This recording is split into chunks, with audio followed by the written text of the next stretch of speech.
Good evening everyone and welcome to the Apex Racing TV on the European V8 Supercar Championship. My name is Samuel Kumo and I will be providing you with the end of the qualifying for this sprint race. Hopefully my colleague Andrew Woodhouse will be joining us shortly, but until then let's take a look at the qualifying session that we have going on. For those that are new to the series, this qualifying session is split into two. First we have 15-minute normal qualifying.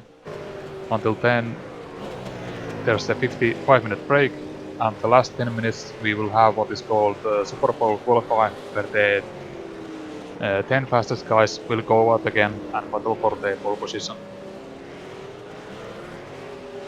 So tonight we are at the Franchise GP, very traditional track from the UK, and it should be a very good match with this car.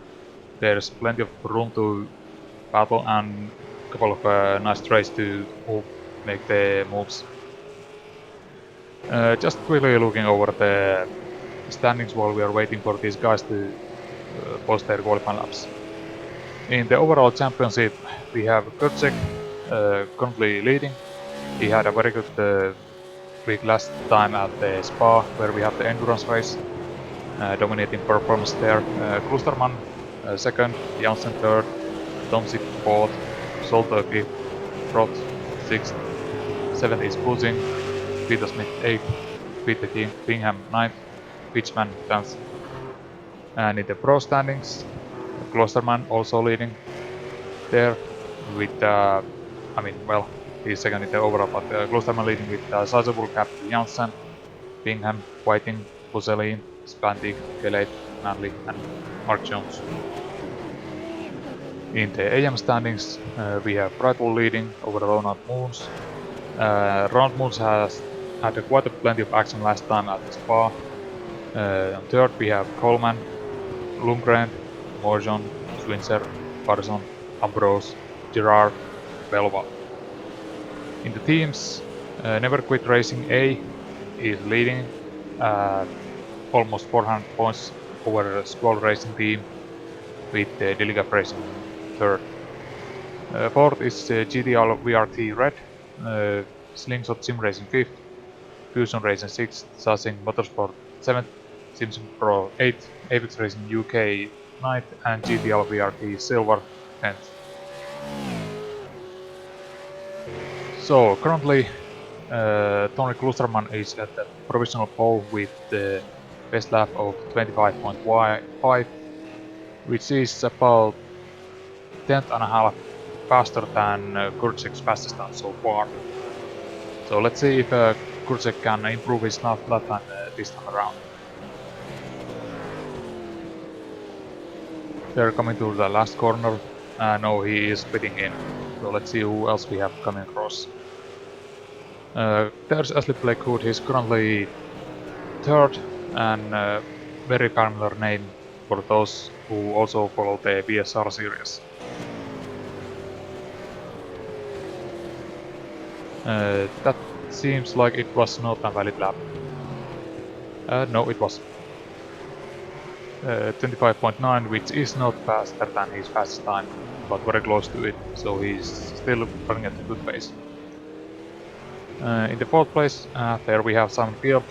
That's not going to help his qualifying.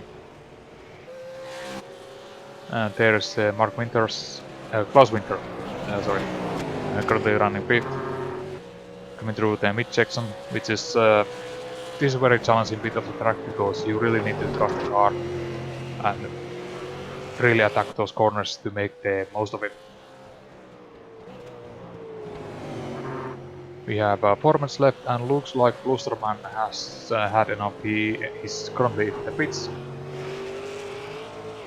And just as I say that, he also leaves the pits for final attempt. But let's see what Whitton can do on this lap. And he is pitting as well. So looks like drivers are opting through 1 or 2 fast laps before pitting in and getting more fuel and fresh tires for the final stint of the qualifying. Kurczak is coming. I believe that is still his outlap. So we might not get time this time around.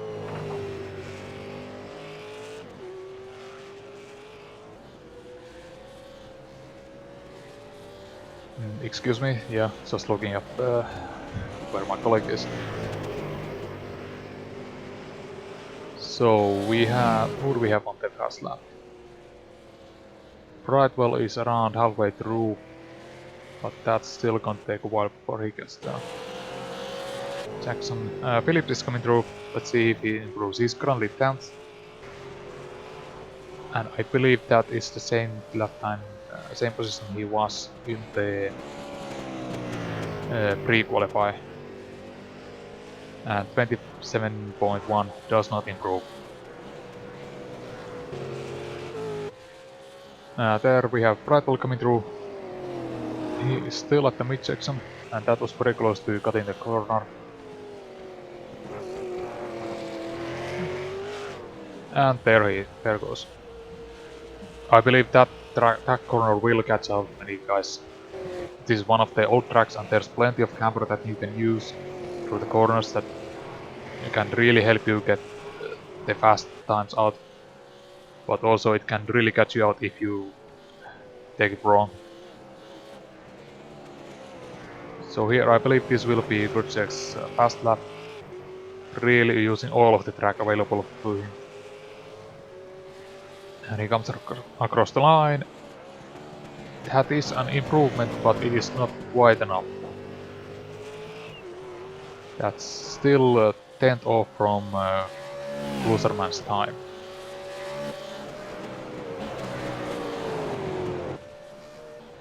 As a Blake Hood coming across, I don't think that was a fast lap. No, it wasn't, it was 31. Doman Kantar, he's coming towards the end, but this doesn't look very fast. Let's see what time he does.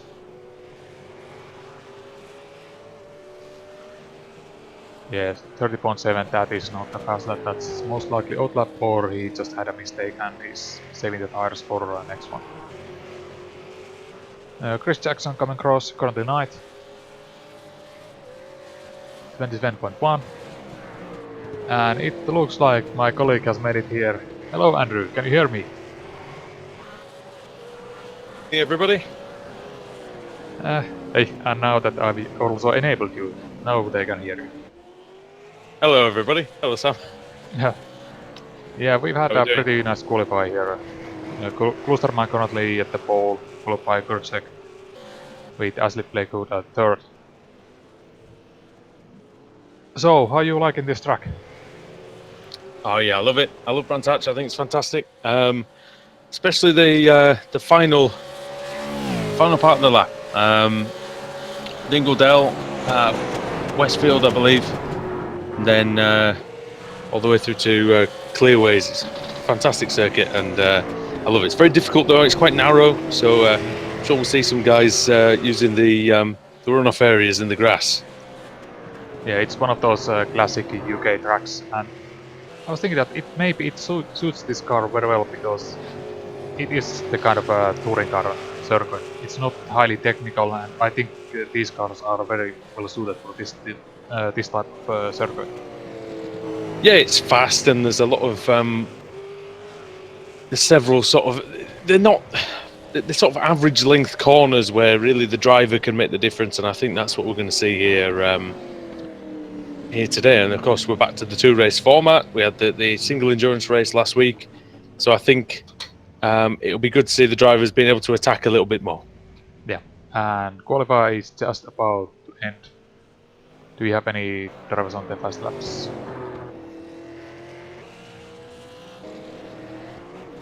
Too sure. We have Ashley Blakewood, but hopefully good. Doesn't seem like he's attacking.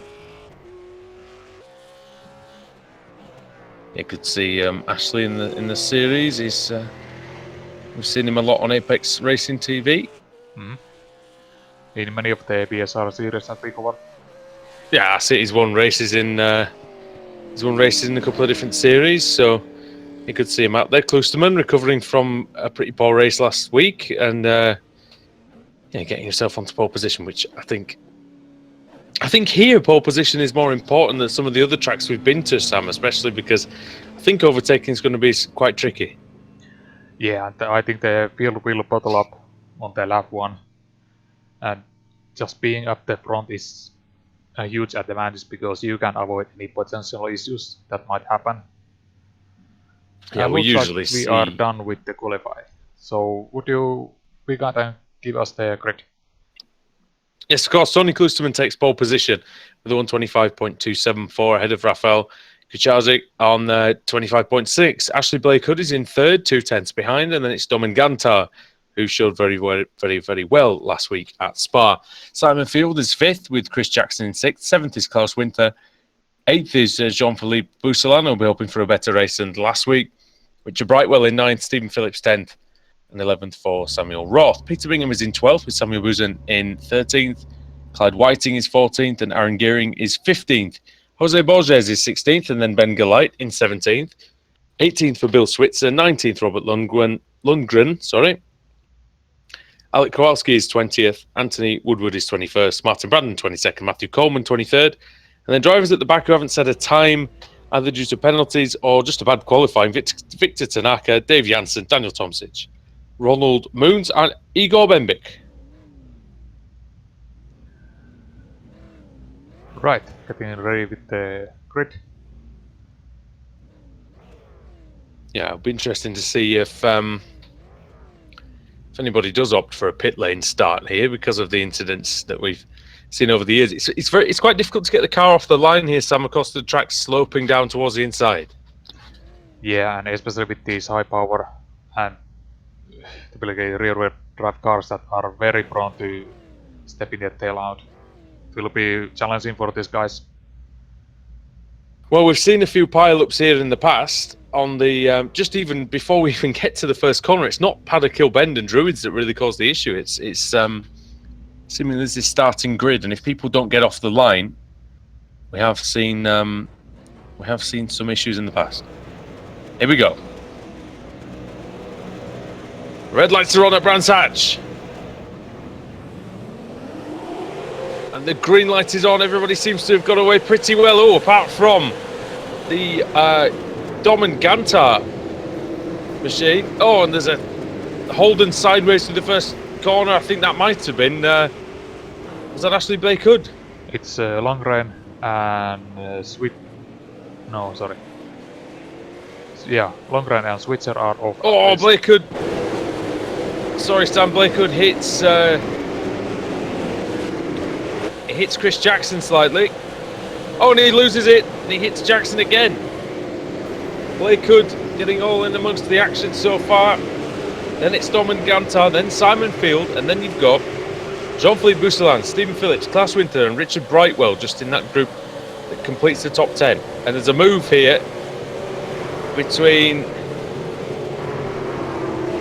Richard Brightwell trying to get past Klaus Winter. That's for about 9th. Oh, a big off background. Ronald Moons.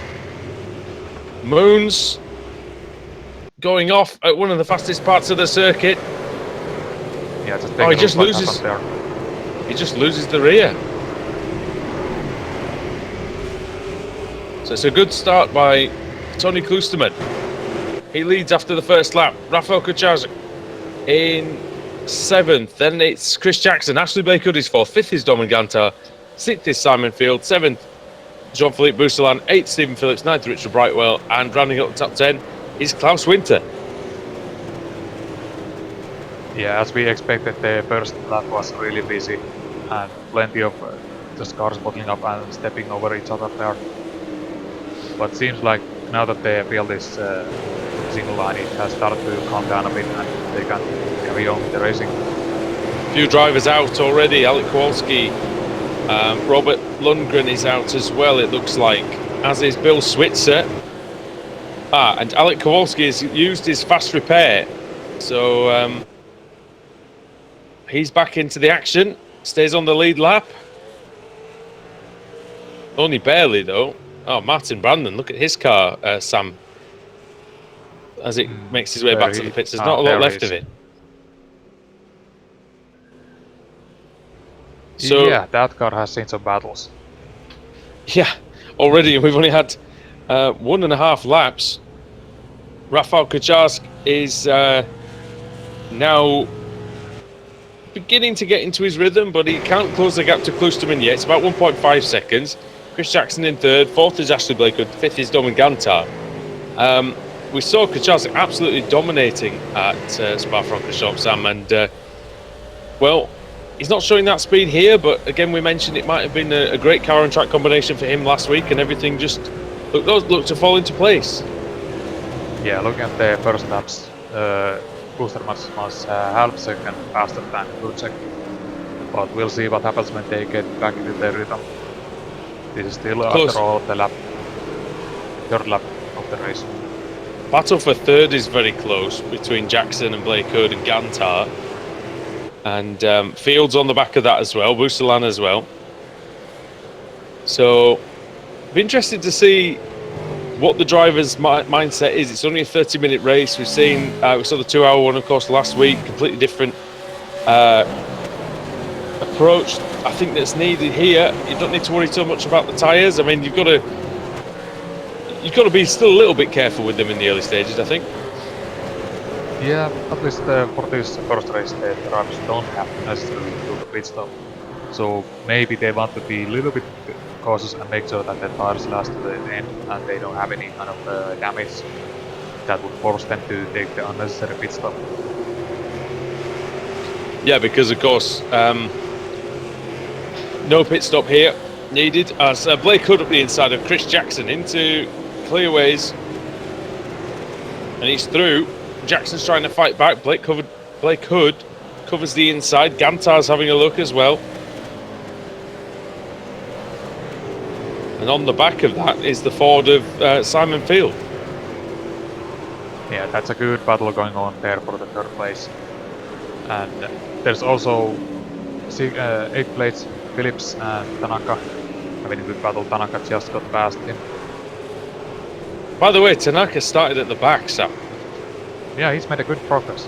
That's plus 16 position, I believe.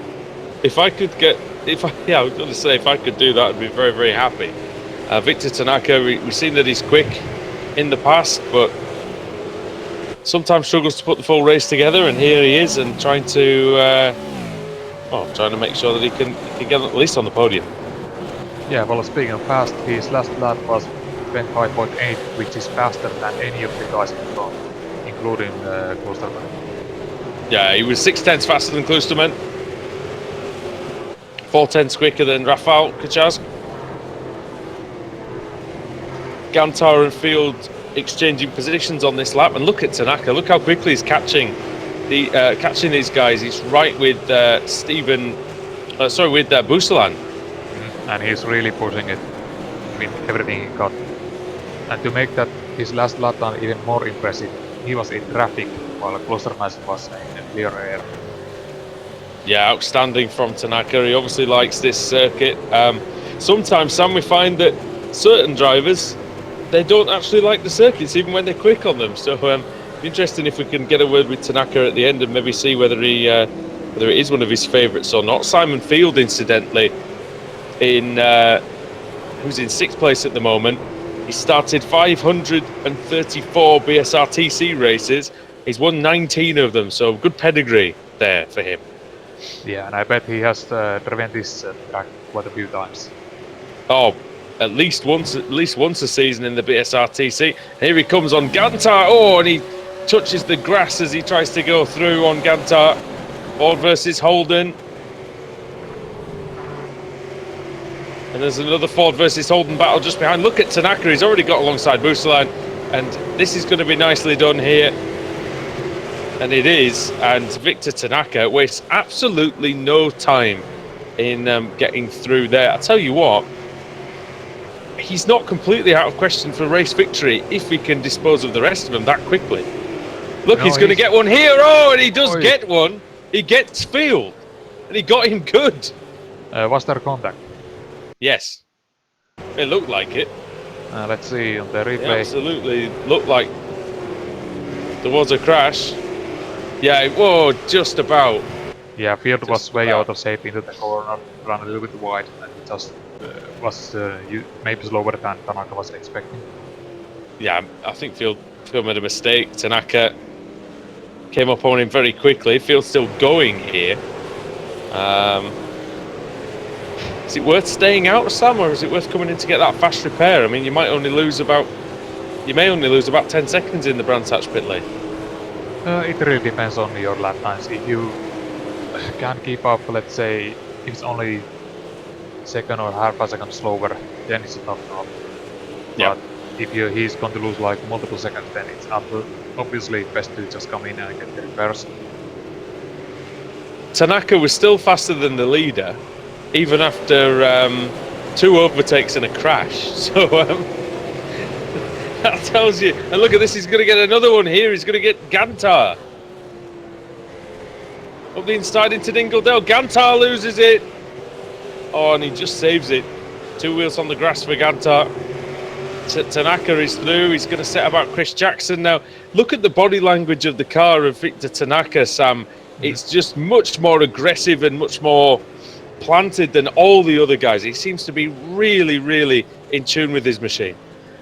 Yeah, and it's impressive because it's aggressive, but it's also confident. He's not making any kind of desperate moves. Look at that.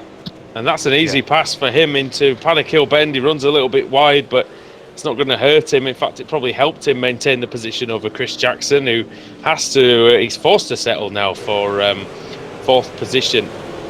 Yeah, Chris Jackson, I believe position. That is his teammate in the Never Quit Racing A. That's right. So, got a good team out there. NQR. And Tanaka already pulling away. Now he's setting off after Ashley Blake Hood, who's in 3rd position at the moment. On the last lap, Rafał Kucharski was very similar in lap time to Tony Klusterman. He's catching him. He's about a second behind. Klusterman, who admitted last week that he was that it was a bit of a mess. So far, absolutely nothing untidy about his performance. Yeah. Just on the screen, we saw Bradwell having a little bit of moment with the wall. Oh yeah, he's back in the pits now. So that was must have been a big moment with the wall by the looks of it. He's ended up at he got stuck in the wall. Let's have a look. He comes through Graham Hill Bend. Oh, and he just loses it. That's unfortunate, but he got stuck in the wall. He couldn't get out. Yeah, it didn't look like that impact was too high, but if he's stuck in there, then you have to. It was a bit of a lasting moment with the wall, wasn't it? It was one of those ones that seems to last forever. As Dominic Cantar is now pressuring Chris Jackson, who I don't know if he's just starting to lose the tyres slightly after 8 laps here. It's quite a short circuit for these V8 Supercars, Sam, because they are very, very quick in a straight line. So on Brands Hatch, it has quite a lot of flat-out sections. Yeah, it's even if it's short track, unlike most short track, it's also very good for racing. There is a race that you can use to make the moves, unlike some of the short tracks that are also twisty and narrow.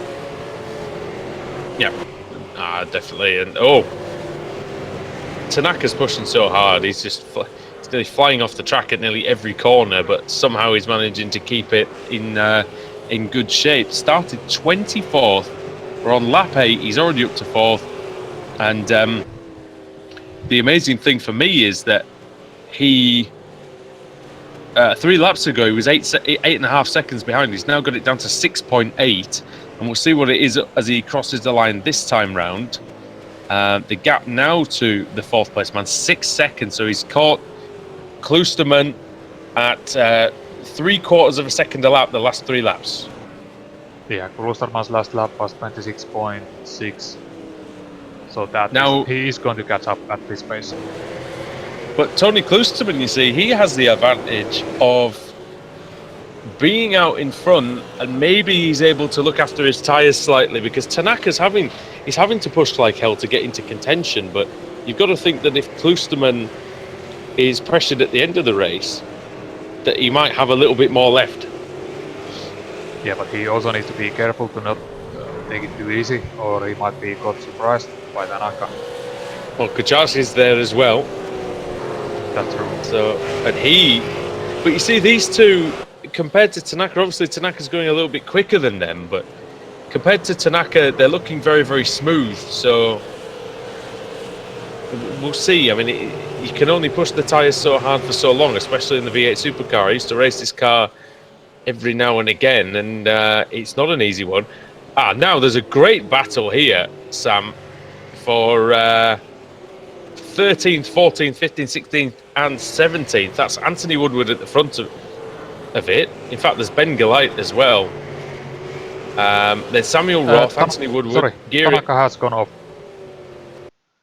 Oh, he's gone off in a big way, I think, as well. Looks like he may have broken the front wheels. Let's have a look. Oh, it's just coming out of the last car. Oh, he just touches the grass. Oh, and he hasn't hit anything. I'm amazed. Yeah, that was really lucky. Now he's got to do all that hard work again.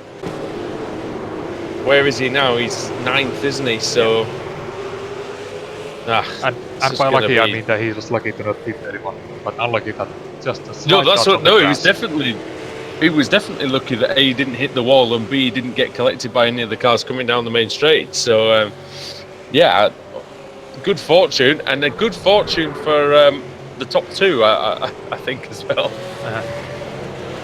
He was getting there very quickly. Okay, here we go. For the third place, we have Romain Cantar and McQueen, Chris Jackson. It looks like Cantar is slightly faster and really looking for a way to get back. Ooh, I thought he was going to have a look there, but into I forget the corner. I'm gonna have to try and remember that one. Through the last corner, then clearways down the straight towards Paddock Hill. What can Cantar do into this very, very famous corner?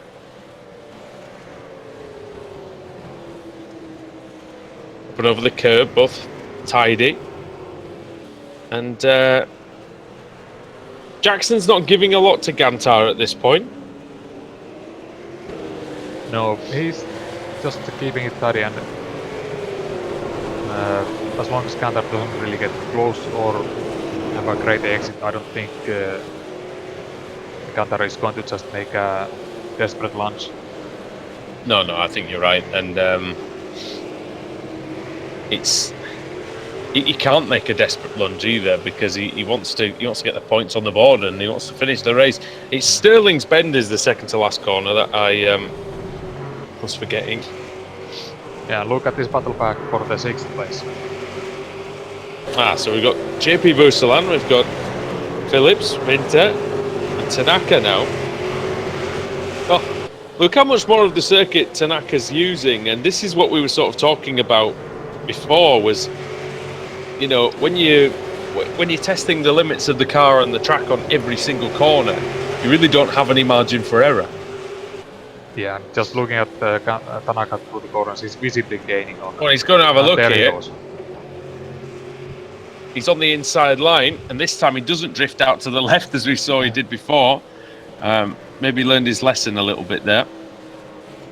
Busalan actually coming under pressure from Phillips. But what might help Busalan momentarily is that if Phillips comes under pressure from Tanaka, then he might just be able to just inch clear. I would expect Tanaka to get past these guys very quickly, based on his pace that he's been running all through the race.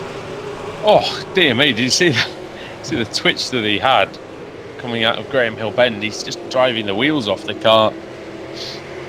Stephen Phillips having a good race, started in 10th, he's up to 7th. See if he can hold off Tanaka, who's on the grass again, by the way. Down the back straight. Yeah, Tanaka certainly using all of the track and more. But that's the danger, isn't it? You have to get it right. When it's right, it's brilliant. But when it's not right, you can just be prone to these daft little mistakes. He's made one. He doesn't want to make any more. I love this circuit. This is the section I really like. Dingledale, Sterling's Bend. because it's just the rhythm that you get is fantastic. And speaking of rhythm, Tanaka's in a very, very good rhythm indeed, and he goes through, or tries to, on Stephen Phillips and the American driver. Is he going to make it stick into Paddock Hill? Oh, he runs wide, so the answer could be no, because Phillips is alongside here. I want to have a little look into Druids. Tanaka again goes wide, and this time Phillips has the overlap. Graham Hill Bend is next. Now, Graham Hill Bend's a good one if you're defending, because you can just really put the car in the middle of the road and force the man wide there. Good battle here as well. Now the 46 of Stephen Phillips is under a bit of pressure from the 73. That's Klaus Winther. Yeah, that has given him a puzzling moment to breathe, but now he's on the under attack again. Yeah, straight away, look at that. And it might be on... Oh, I thought Tanaka might be able to go through there. Busalan locks the wheels. And here comes... Yeah, oh, he's losing it, Busalan. Goodness me. Very nearly came a cropper there. And just like that. Oh, and look. Oh. Up the inside for Phillips. Phillips is off. Oh, no. Too deep into the corner for Phillips. Yeah, that was a very good move, and to read the situation, take advantage of the opportunity, but maybe not quite there. It's funny because it looked like he was okay, didn't it? When he turned in, and then suddenly he just went straight on. There we go. Oh, Busalan's wide at Paddock Hill, and now Winther is coming. I might as well use the joke 2 weeks in a row. Why not? Yeah, he's up the inside. Got to recycle this material at some point. As Busalan is desperately trying to hang on. He qualified third last week at Spa-Francorchamps, then had an accident with Klosterman, I believe. Look at the rear end of that Ford. It looks a bit beaten up. And now he's going to be 100% by Winter, but I don't think Winter is going to zero the overtake to the outside. Through the really slow. On the outside of Hawthorne. Yeah, Busalan must be struggling. Yeah, Busalan must be struggling with the tires. I don't think otherwise Winter would have made it that easy on the outside. Yeah, that's what it. Yeah, it does look like that. And he looks like he's almost struggling with the fronts, because he doesn't look like he's losing the rear particularly. But yeah, I don't know. It's weird. It just doesn't look like he's got any traction out there. No speed in the car. Meanwhile, at the front, with about 10 minutes to go, Tony Klosterman is still leading, but only by about 3/4 of a second from Rafał Kucharski, who's caught up slowly. These men are in the 126.7s. Yeah, the gap has been around a little bit under the second throughout all the race. I'm just surprised that Kucharski hasn't really put up like a strong attack against Klosterman, and it's almost like he's settling for the second. Yeah, I mean, either that or both men are literally just going as fast as they can go. I mean, that's the only other explanation, really. I think you're right, though. He looks like he's just happy, because P2, at the end of the day, is a very, very strong result. Tanaka's going to be kicking himself, because on the last lap he was another 6/10 quicker than the leaders. So without that mistake, he would have been very, very close now. He would have had to still get past Ashley Blake Hood, which wouldn't be easy, because Blake Hood is lapping only a couple of tenths slower. But yeah, he would have had an opportunity, Tanaka, and now he's going past Gantar again. Gantar had a very slow lap on the previous time round. That was a 29.2, and I think Gantar's still suffering. Gantar must have had a mistake somewhere. That was only a 28.5 though. So it might be that the tyres are going for Dominic Gantar when I finished on the podium last week. It's only 24 degrees track temperature. It's not particularly hot out there in the UK. And so, I mean, are you surprised that the guys seem to be having some issues, or? Maybe. it's not a track that is usually very hard on the cars.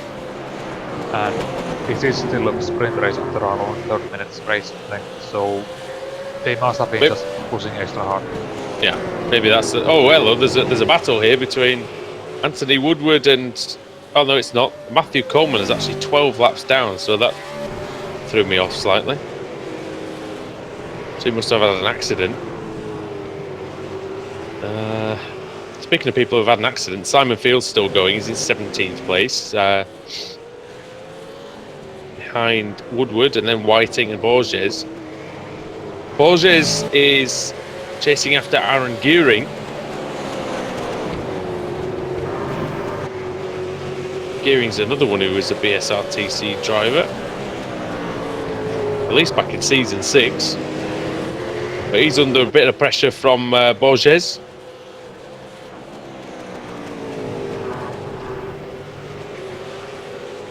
And Borges is catching him now, Sam, I think. Oh, hello. Oh, he was very slow through the corner, was Gearing. And here comes Borges. Oh, it's very late on the brakes, Borges. Very close. Good driving from Gearing on the inside to fight back and just resist the pressure. Oh, there we go. Don't want any of that on the straight. It's risky. Borges is going to try around the outside of Paddock. Oh, I tell you what, he's hooked that up beautifully. He can't get through, though. There's no space. Yeah, Gearing doing everything he can to defend the line.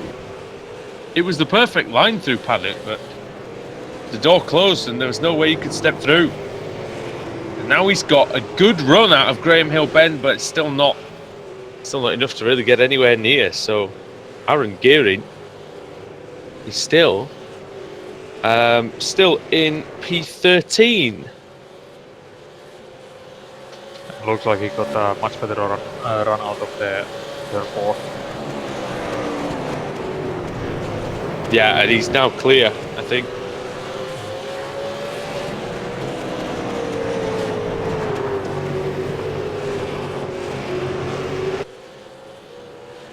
Plenty of battles going on. Here for the 10th place we have Pusin and Bingham. About We haven't half a seen second gap either of between these them. guys. We haven't really seen these guys at all so far.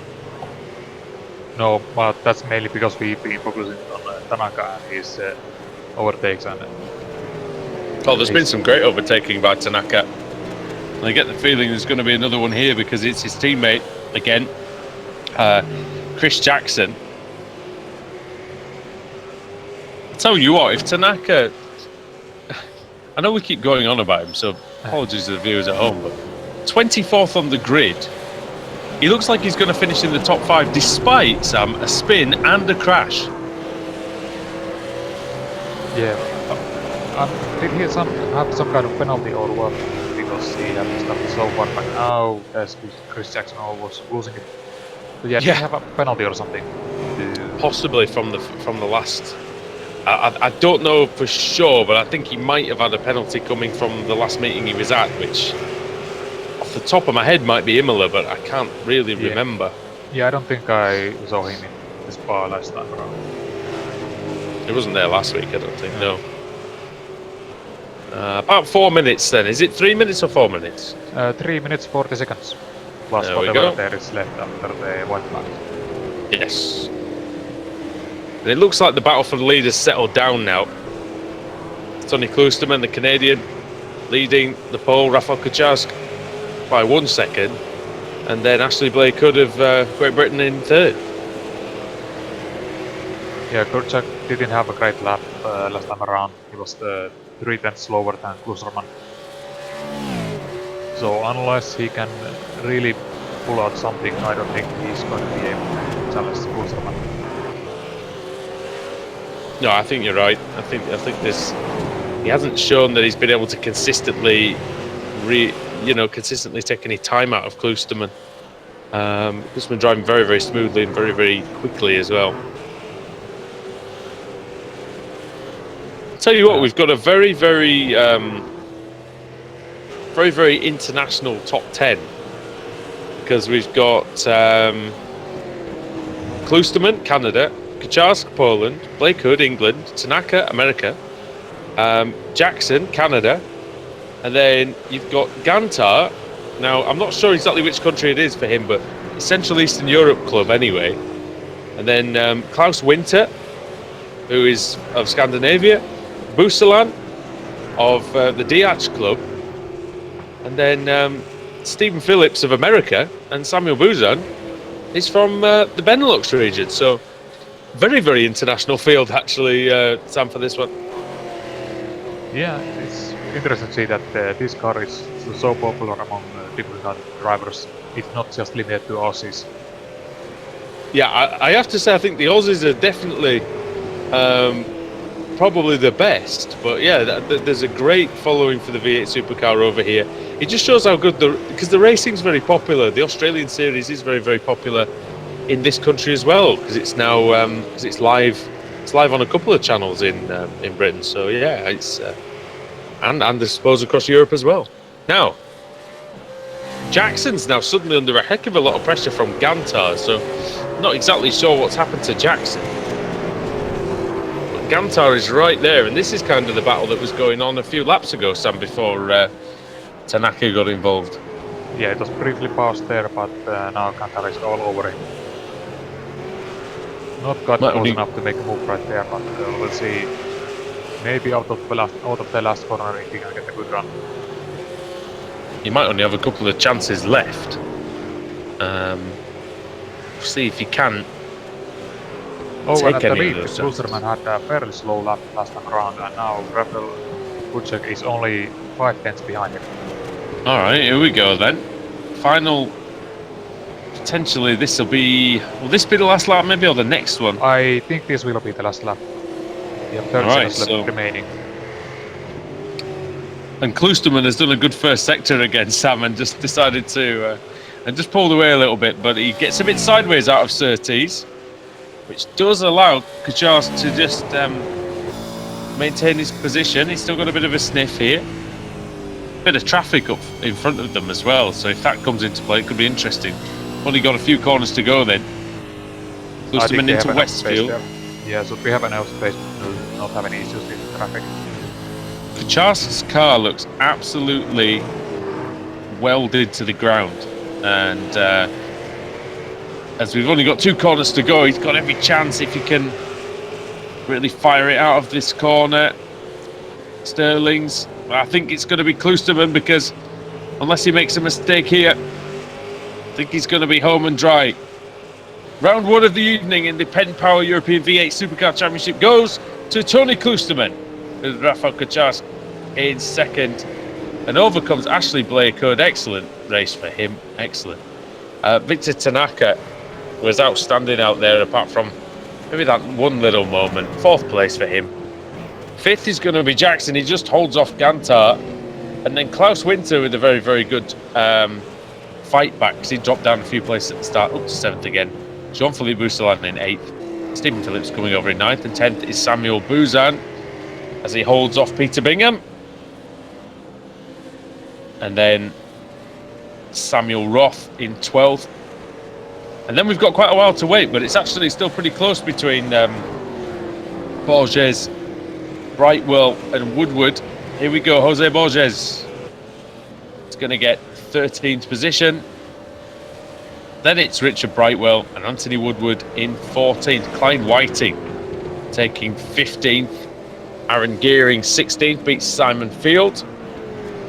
Old sparring partners there. Alec Kowalski is the last man on the lead lap, and he's just coming through the last couple of corners now to finish the race. Also another driver for the GTL Racing team. I think he was involved in some contact on the first lap, but it hasn't stopped him from finishing the race. And he finishes in 18th. So, and then the car's 1 lap down on more. Richard Brightwell was 19th, and 20th was Robert Lundgren. And the retirements, Sam, were Ben Golight, Matthew Coleman, Martin Brandon, Bill Switzer, and Ronald Moons. Dave Jansen, Daniel Tomsic, and Igor Bembic did not start the race. That was a really good race. We had plenty of close battles, and obviously story of the race is Tanaka and he's overtaking. So I'm really interested to see what happens in the feature race coming up, which will be 60 minutes. It's funny. You look at all the rest of them, and they may have made up one place or lost one place or made up a couple of places. Tanaka just stands out as making up 20 places. Just having a quick look on this list here, nobody else in the entire field made up more than 7 places, and he made up 20, which is just fantastic. He was fastest in practice, didn't qualify. Like I said, that could have been a penalty, but yeah, he showed fantastic pace. And to only finish 10 seconds behind. Yeah. Do we know if he after has any kind of penalties for the next qualify for the feature race? I'm going to have to find out. I'm not sure. Let me just have a quick look while we're still on air and just see if I should know this, but I wasn't very prepared today. I will say that. Let me have a quick look. I can't see any penalties, but again, they could be. There probably are some somewhere. I can't actually see them, so I'm sure we'll be able to get back to you guys on that one when we come back for the race show. So, thank you very much for joining us for race 1 here of the day in the PenPower V8 Supercar Championship. We'll see you after the break. When are we back, Sam? How long have we got? Let's see. The feature race begins at 8 p.m. GMT, so I think we'll join at the last 10 minutes of the qualify. So about 40 minutes, then we'll be back Yeah, for the start of race. 19:50 GMT. For the start of race 2. So go and grab a drink, grab some tea, anything you want, and come and join us again for some more V8 Supercar action. We'd love to have you. We'll see you in a bit.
Welcome back, everybody, to Apex Racing TV for iRacing's PenPower European V8 Supercar Championship. It's round 2 of the evening, round 11 of the season. My name is Andrew Woodhouse, and I'm joined by Samuli Kumo and Sam. Race 1 was really entertaining, actually. We had drivers coming up through the field. We had quite a closely fought battle up front. And what are you expecting from this one? This is, of course, the feature race. It's an hour long. I think we can expect more of the same with good battle groups going on all over the field. My one concern is that Victor Tanaka, who has been extremely fast in the last race and is also extremely fast in this qualifying on pole, might have a chance to just run away with it, but we'll see what Kuczek and Kusaman can do to prevent that. Well, we saw Rafał Kaczarski absolutely fly away with the race at Spa-Francorchamps last week. 40 seconds he won the race by, but and Tanaka, well, I mean, I tell you what, if he shows the form that he showed in race 1, he's got a chance of maybe being just as dominant. Yeah, in race 1 it was mainly him and Kluserman who were able to just pull away from the rest of the guys. So I would expect them to stay fairly close together in this one as well. And considering that we are now in much cooler conditions, we might not see as many drivers struggling with the tires as we saw in the last race. Yeah, overcast weather, 23 degrees track temperature, slight wind. Quite a fair wind from the southeast, 11 kilometers an hour. Yeah, it's one of those things. I think Brands Hatch is naturally. I think it's tough on tyres without being hard on tyres. If that makes any sense whatsoever. I think there's not a lot of traction zones, like slow corners, really to spin up the rear wheels. But I think there is a fair bit of load on them through these fast corners, especially these right-handers at the end of the lap. Yeah, most of these corners have plenty of camber to help with the turning, so you're not usually scrapping the front tires as you are on, let's say, more technical tracks. But there's also not that many long straights to give the tires some time to cool down. So we've just got about 6 minutes left of this qualifying session. Sam, we saw you in the Porsches the other night, and you look like you're enjoying yourself out there. Yeah, it's a great fun. I really liking that car. Maybe not fully comfortable with it just yet, but just trying to get some good results and make it home with the car in one piece. Well, it's very enjoyable to drive, and I think, I think once you get the hang of it, it's only going to come to you even more. Managed to nail the starts, and I think a few people will be wanting to get that same start that you had in race 1, in this second race, because I tell you what, I was impressed with everybody getting off the line pretty decently in race 1, because we talked about the sloping grid, we talked about some cars are starting uphill, some cars are starting downhill. It's very difficult here. Yeah, I think even last week we saw that the driving standards are surprisingly high in this series, in my opinion. There weren't really many car-to-car contacts, and usually the incidents that we saw, even last week, it was mostly just drivers struggling with the track, going off on their own. There's very clean driving in my opinion, and I think that contributes to the fairly clean first lap we saw in the race 1. Yep, that's it, and I think you're right. I think there's a lot of similarities between this and the Rikmatech Sports Car Series that we cover, in the fact that they're very, very, they're very, very solid bunches of drivers, and they do. Sportsmanship is very high, and also is the quality of the racing, and we've seen that all season. Just have a quick look at the qualifying standings at the minute, and it's Domen Gantar who's actually gone into second place.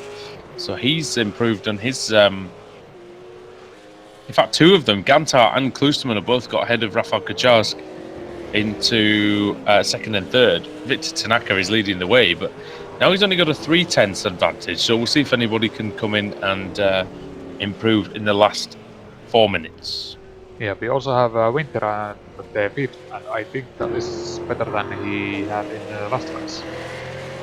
Yeah, might be his best of the season, actually, off the top of my head. I'm not too sure.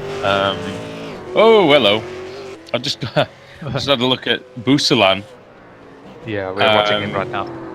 Having a big moment through Westfield. And yeah, he definitely enjoys pushing the car around. Yeah, but in the first race, I don't think he was perfectly happy with the car. At least often we saw him having a little bit of issues with the handling. And it just didn't seem like a happy car. It seemed to go away from him, didn't it, as the race progressed? And you know what? He actually does do a faster lap than the previous one, despite that massive twitch, but still not enough to improve on his 125.957. If he can gain a 10th, he'll go up into the top 5. So, I mean, it's easier said than done, that, isn't it? We've all been looking for a 10th and not been able to find it for quite some time. Yeah, it's very easy to lose, at least, if you try too hard. Yes. Yeah, a 10th is much easier to lose than to find, exactly. Yeah, here we have a Cantara coming across the line to complete another lap. Let's see what kind of lap time he's able to pull off. He seems to enjoy the cooler conditions. Yeah. And it was an invalid lap, or the out lap at least. 27, so it must have been an out lap.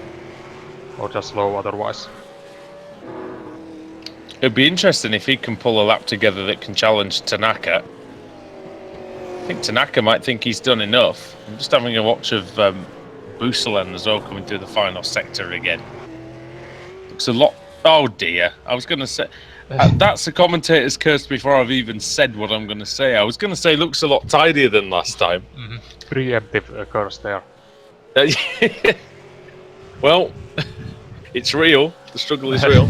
And it is for Busalan and his tyres, I think, in this race meeting. Now, Gantar, let's have a look then. 2 corners to go. He looks smooth. Yeah, let's go on board with him. So that's not 2 corners to go at all. I got the corner completely wrong. He's got the final sector. Looks quick. Yeah, and looks clean. Smooth. And we'll see. And again, some drivers love the cold conditions. I really enjoy driving in the cold conditions. I think most guys like the cold conditions because you have way more grip than these in most cars. It's funny, I like driving in the cold conditions a lot more, but I do better in the hot conditions. 125.382, it does not improve, but it was still a good lap anyway, just not good enough. Yeah, 200 off from his best time so far. It was good effort. Kucharski's still out there and he looks like he's pushing. Let's see, yeah, there he is. Just coming through towards the last corner.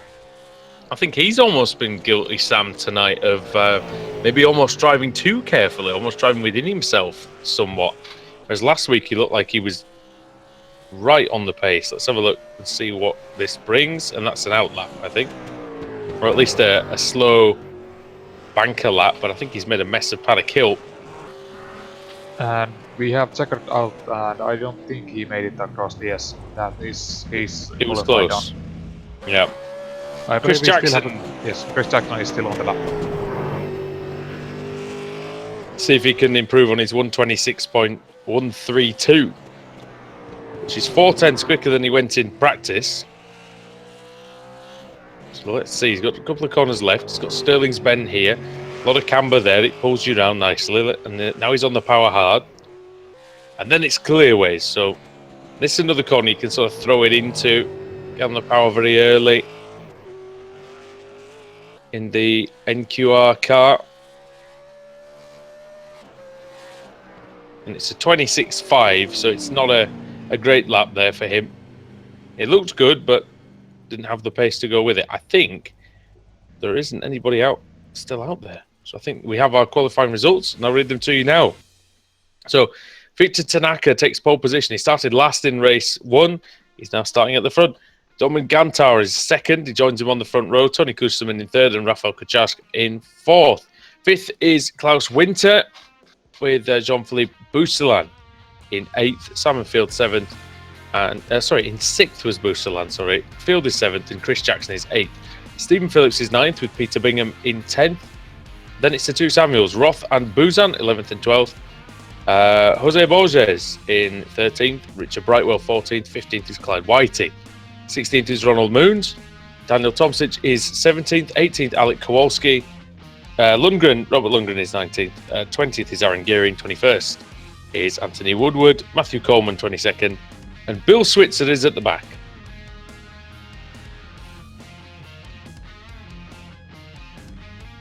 Right, we are just waiting for the session to switch over and we'll get to the grid. Very, very interesting qualifying there, Sam. It was an exciting pole position shootout. Tanaka, he put his lap in very early and he maintained it, but one thing I was quite surprised about was that two drivers managed to slip between him and Rafał Kucharski.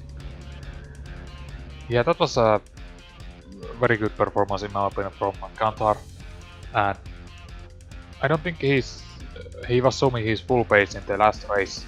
Maybe because he got caught up in all kinds of battles and wasn't really able to run his race. But I'm really interested to see if he can put the fight to the Victor Tanaka in this one. Well, if you remember, he just sort of had an average qualifying, didn't he, at Spa? He qualified about 8th, I think it was, and he ended up finishing 2nd. So we know he can move forward during the races. I'll tell you what, if he shows the pace he showed last week, I'm going to say it's very, very difficult to see anybody beating Victor Tanaka, but Gantar might have a chance if he can just get it together. I think Tanaka's worst enemy is himself, as it is based on the last race. Yeah, no, that's right. I think it's spot on there. You first have to conquer your own mistakes and things like that. Okay. Too long to go then. We are just waiting for the leader, Victor Tanaka, the pole position man. I believe everyone else is there. Yes, everyone else has made it to the grid. And Tanaka making everybody wait, and here he is. It's V8 Supercars roar into action here at Brands Hatch. Now, as the green light is on. Oh, it's a good start by Tanaka. It's also a very good start by Klosterman. He's going to make it an NQR 1-2 through the first corner. Gantar is fighting back. He's not going to give this one up. Into a car off in the background. I'm not sure that was. I think it might have been Clyde Whiting. Yes, it's Whiting. It's a 1-2 for NQR. Victor Tanaka and Tony Klosterman. This is what Gantar doesn't want to see. Oh, there's a crash. It's Buzan, I think. Is it? Oh, it's Roth, sorry. And there was another car involved as well with him. It was Robert Lundgren. He didn't crash into him, he just went off very, very wide at the same time. So Victor Tanaka leading. Tony Klosterman second, Oman Gantar is in third. Fourth is Klaus Winter. It's a good start by him up one position. And it's Jean-Philippe Boustelan. And then it's Stephen Phillips. Kucharski's down to what I believe is 7th. Yeah, that's 7th. He's had a really poor start. Pretty bad start from him. Good start from a lot of the front runners though. Simon Field is in 8th. And then Samuel Buzan has made an excellent start, 3 positions.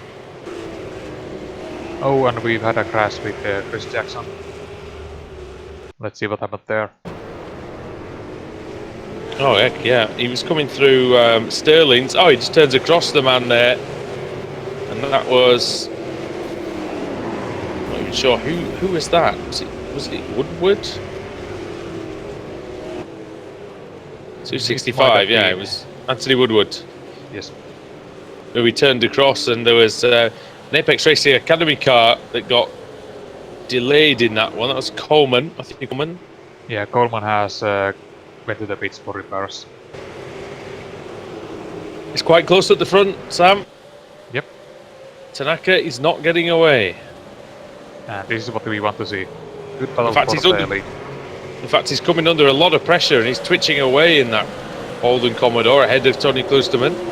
And he goes wide. He goes into the gravel. Oh! And he nearly loses it.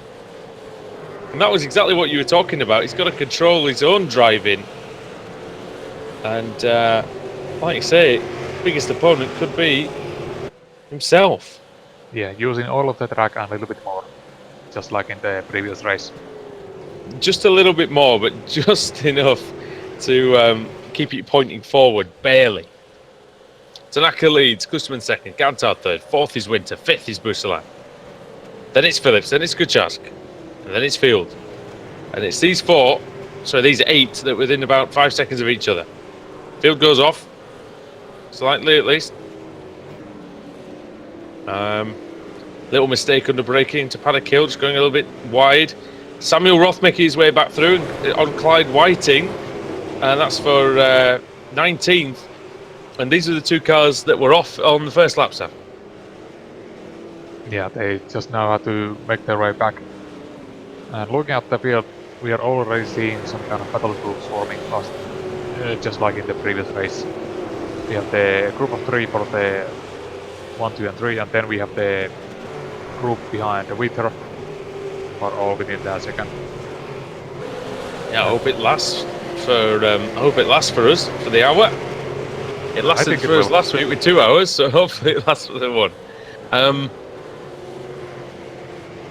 You can tell that Klosterman's very smooth behind Tanaka, so Tanaka's a bit quicker, but Klosterman a bit smoother. Yeah, we'll see how it plays out with this race, because now there is the mandatory pit stop. So they have the chance to take tires. So yeah, you've got to get that right. Yeah, I don't know, do they take tires or not? I believe they will, but we'll see. They should. Yeah.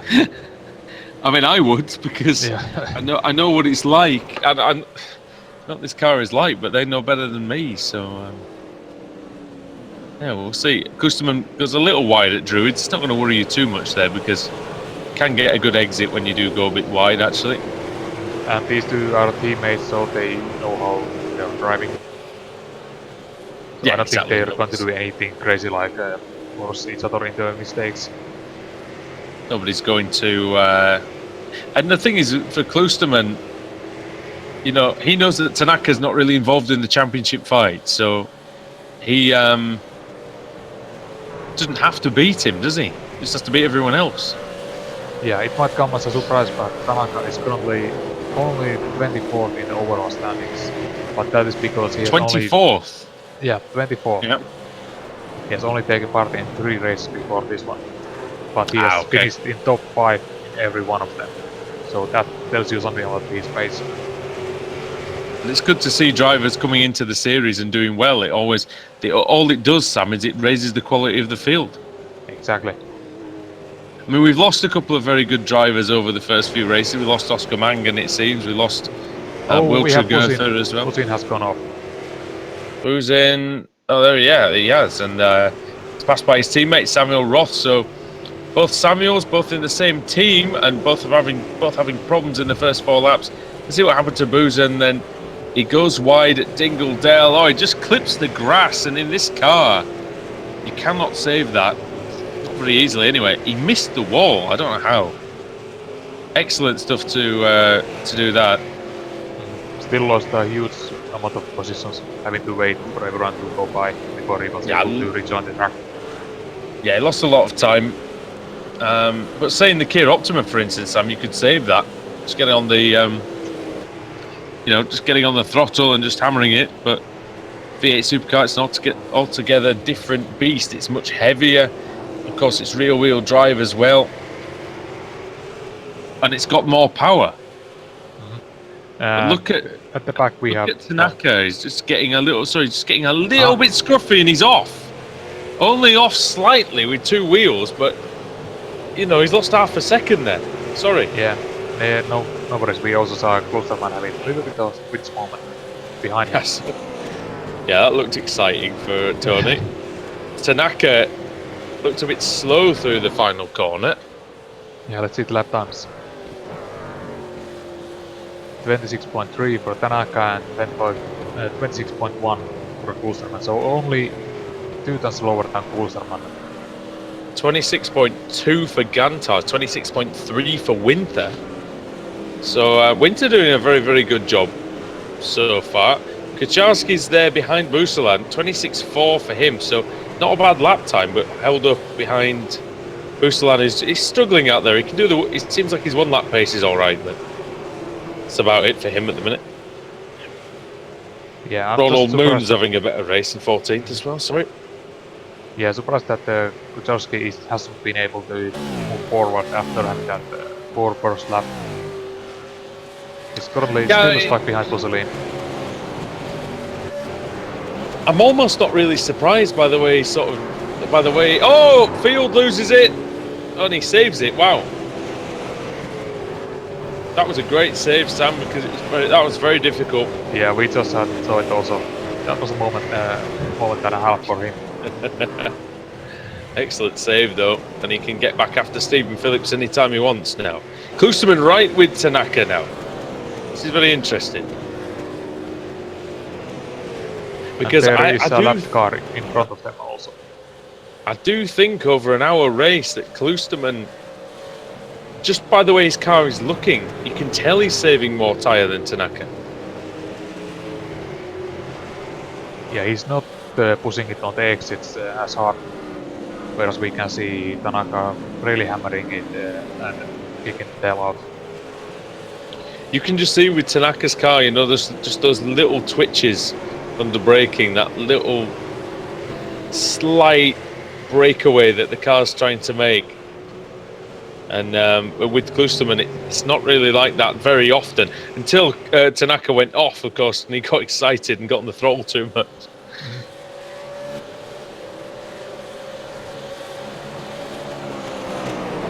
It's already a better race than I thought it'd be at the front, I must admit. Yep.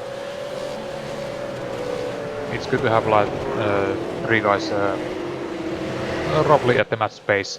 They're all running 26.0 with Tanaka. Well, he had a little bit slower last lap. And also so this was... Yeah, also behind them we still have those battle packs going on. Busalan. Actually, that's good check. Just making past Busalan, who had a small incident, went off. That was, okay. Let's see what corner that was. Turn 7. And Field's already caught up to Phillips as well, so he might be through soon as well. Problem for Jackson. He has gone off. Again? Yes, he has gone off. I think that's out of turn 5. Yeah, he was trying to get past Bradwell. No, that wasn't Bradwell. It's Whiting. Yeah. Oh, it's Whiting, yeah. Yeah. Oh, he just lost it on his own. And into the fence. It's not a big accident, but he'll suffer the effects of that, I think. Look at the rear corner of that car. Yeah. Also, have you seen the state of Ronald Moon's car? He might be suffering some deficiency in the rear dampers. It's got no rear wing. Oh, yeah. It's just turned into a normal saloon car, hasn't it? And there's something in the boot as well. It looks like a lead pipe. Does he keep it in there to like, I don't know, when he kidnaps people or something? Look at that. Well, I'm not suggesting anything. That's well, it's a very interesting. He's going to have decent straight lines. He's not going to have a lot of drag out there, I must admit. He's going to be. It will be interesting through these fast corners. Yeah, I mean, he's not going to. He's going to be okay in that respect. See how he gets on. We saw him in the wall in the first race. He's doing well in this race, though. I think he's lost 1 place on the last couple of laps, so I haven't got a clue how he ended up with. I need to go and find out how he ended up losing the entire half of his car. Yeah, it must have happened a while ago, because I didn't see it either. You know what? That's happened very early on. Because he's still got it on lap 4. Let me know. Nope, it's the first lap. Oh. How did that happen then? Oh, I'm going to find out. Oh, it wasn't even a big. It was after all the rest of them crashed. Oh, he hit the brakes and he got rear-ended. by the number 83, which is. Okay, let's see if I can find it. Ah, He got rear. And Gearing lost his bonnet in the collision as well, so. All which sorts corner going was it? on. It was just after Graham Hill Bend. Okay. So it was where all those cars went off to the right. Yeah, I just thought. Yep, there he goes. Full clip course. It wasn't even really a very big hit. He just flew off. Although he will get a fast repair when he goes into the pits. Oh, Kucharski's off, is he? Oh, that's Kowalski. Sorry, dear me. And he's back on somehow, and he didn't lose any time. Not even sure how he can do that. Taking a look at it right now. Didn't lose a great deal of time anyway. He lost one place, but only about a second and a half. Somehow he didn't crash hard into the wall. I've no idea how. It's another miracle. Now, So far, Tanaka's on away here. 2 seconds. That's still not too bad. I mean, he cannot relax with that kind of gap. Oh no, definitely not. Also, Kantar has dropped back slightly from losing 1.5 seconds. Yeah, Kantar was a tiny bit quicker on that last lap, but yeah, he's lost out a little bit. Winter he was in the 27s that time, Winter, so not a great lap for him. Yeah, Kucharski's behind. Kantar. Kucharski's fifth and doing 26.5s, but that's not going to really do anything about the leaders. Boosterland's picked his pace up a little bit, and then Phillips is on the pressure from field. So that's the top 8. Borges is 9th and Bingham is 10th, by the way.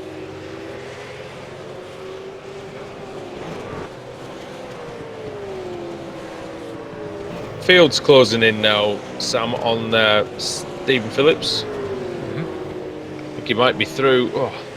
So he might be through quite soon, but when he said that, he just made a little mistake. Yeah, didn't get a very good exit out of there. But pretty tidy. Looking for it. Yeah, when he figures out a way through. Stephen Phillips has driven well though. He's placing his car exactly where he needs to.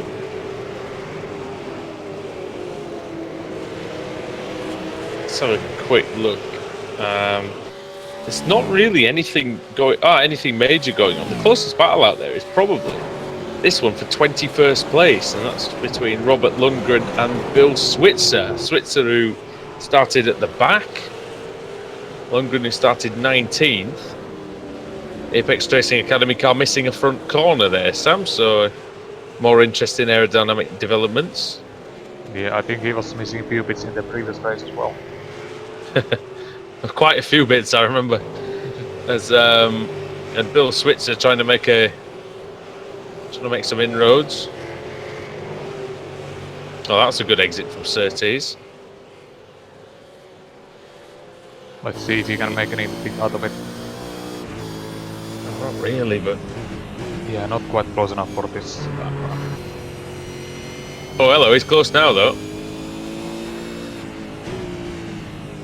Seems to carry more speed through the corner, so it's just whether he can get. Oof! Nearly lost it down the hill. We're not. I don't think we're a million miles away from pit stops either. Probably start going on in the next 5 minutes or so. Most drivers are probably. I'd say most drivers will take them. They'll pretty much try and split the race in half, but we have seen some drivers come in early and try and get an advantage. Yeah, I wouldn't be surprised, but we because don't the have undercut. the undercut is possible, but we don't have like a huge blocks of traffic anywhere. If there's one guy who might take the opportunity, in my opinion, it might be Jersey. Yes. He'll need to catch Winter first, and he's not really doing that actually. Same lap time last time round. Yeah, I'm surprised because he was on the pace in the sprint race, but maybe this colder weather is not really working for him as well. Possibly. Again, though, he may be saving the tyres for the end of the stint. Maybe we can see what, I don't know, see what he's going to do there. Let's have a look then. Busalan is in 6th. Where's the rest of the battles? Kowalski and Samuel Roth. Here we go. This should be good. Yeah, coming through the last corner across the peninsula. So Samuel Roth, who's been off the track on the first lap, making his way through fairly quickly. Actually, he's back up to 13th place. Yeah, he also didn't have a great qualifying, but he's already +6 positions from the start.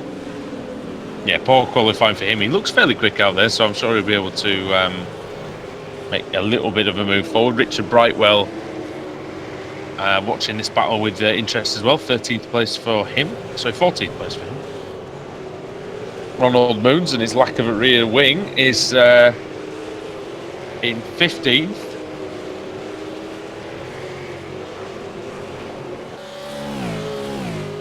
It doesn't look like the lack of rear wing is slowing him down at least. Not really, no.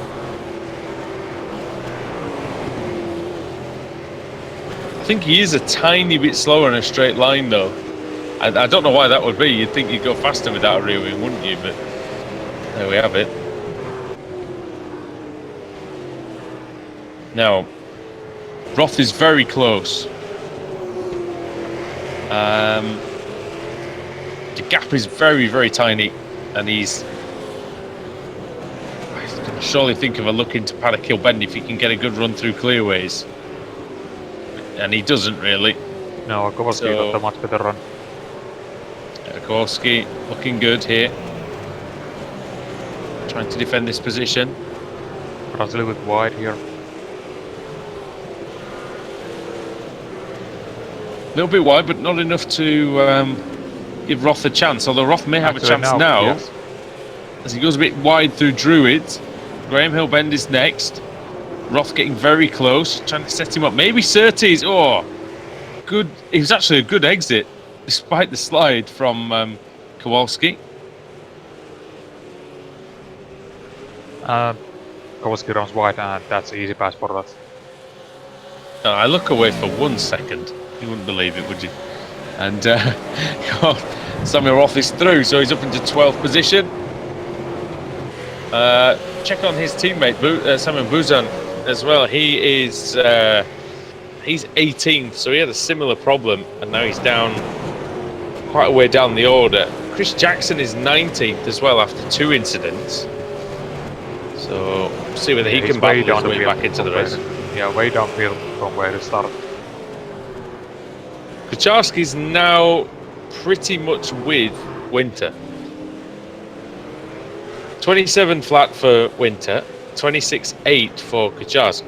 At the front, Victor Tanaka did a 125.7, which was 9/10 of a second quicker than anybody else out on the track. He's been hitting those 25s consistently through the race. That was a serious, and you know what? I think he's done it perfectly, because I think in the early, now he runs wide. Oh, nearly. Never quit racing, but I think it's safe to say never slow down either, because he's. The thing is, in the first few laps, he was quick, but you could tell he had more control than in race 1. His car was moving around a bit more than the others, of course, but I think that's just his natural style. Yeah, we'll see if it affects the lap time. Probably will. It will be much slower. Yeah, 27.1. Oh, so a great lap, and then a bit of a clunking one that time. Still faster than Klusterman, actually, on that lap. So I think he's having to defend from Gantar.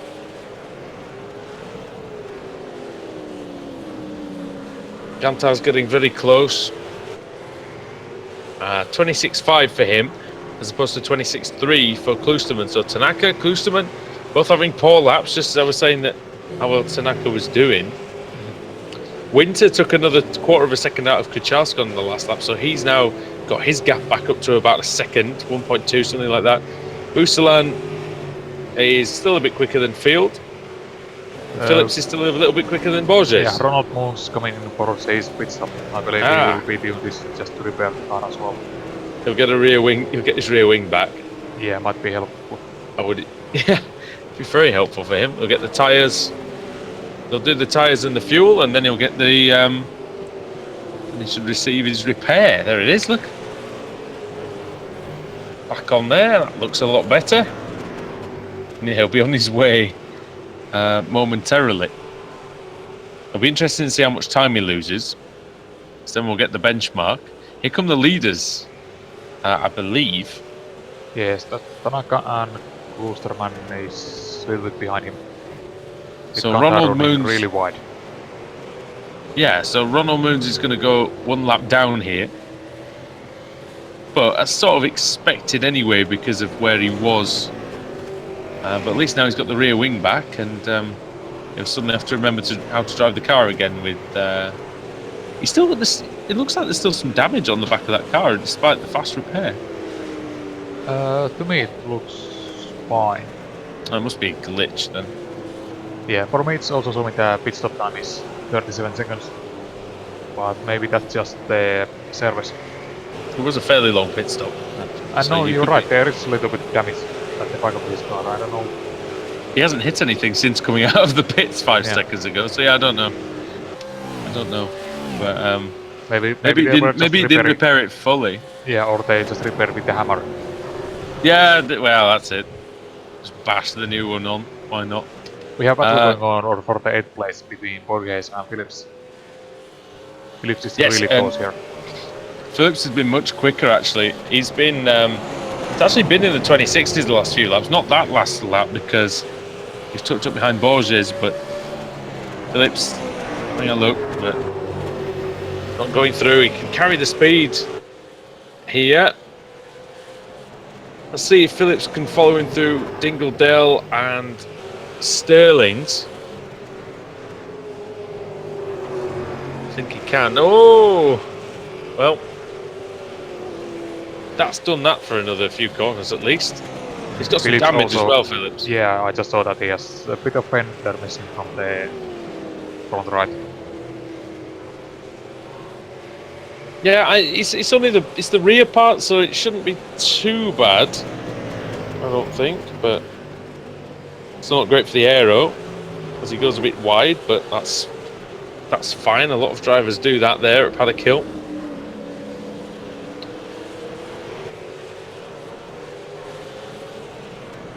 Klusterman's got rid of Gantar, at least for the moment.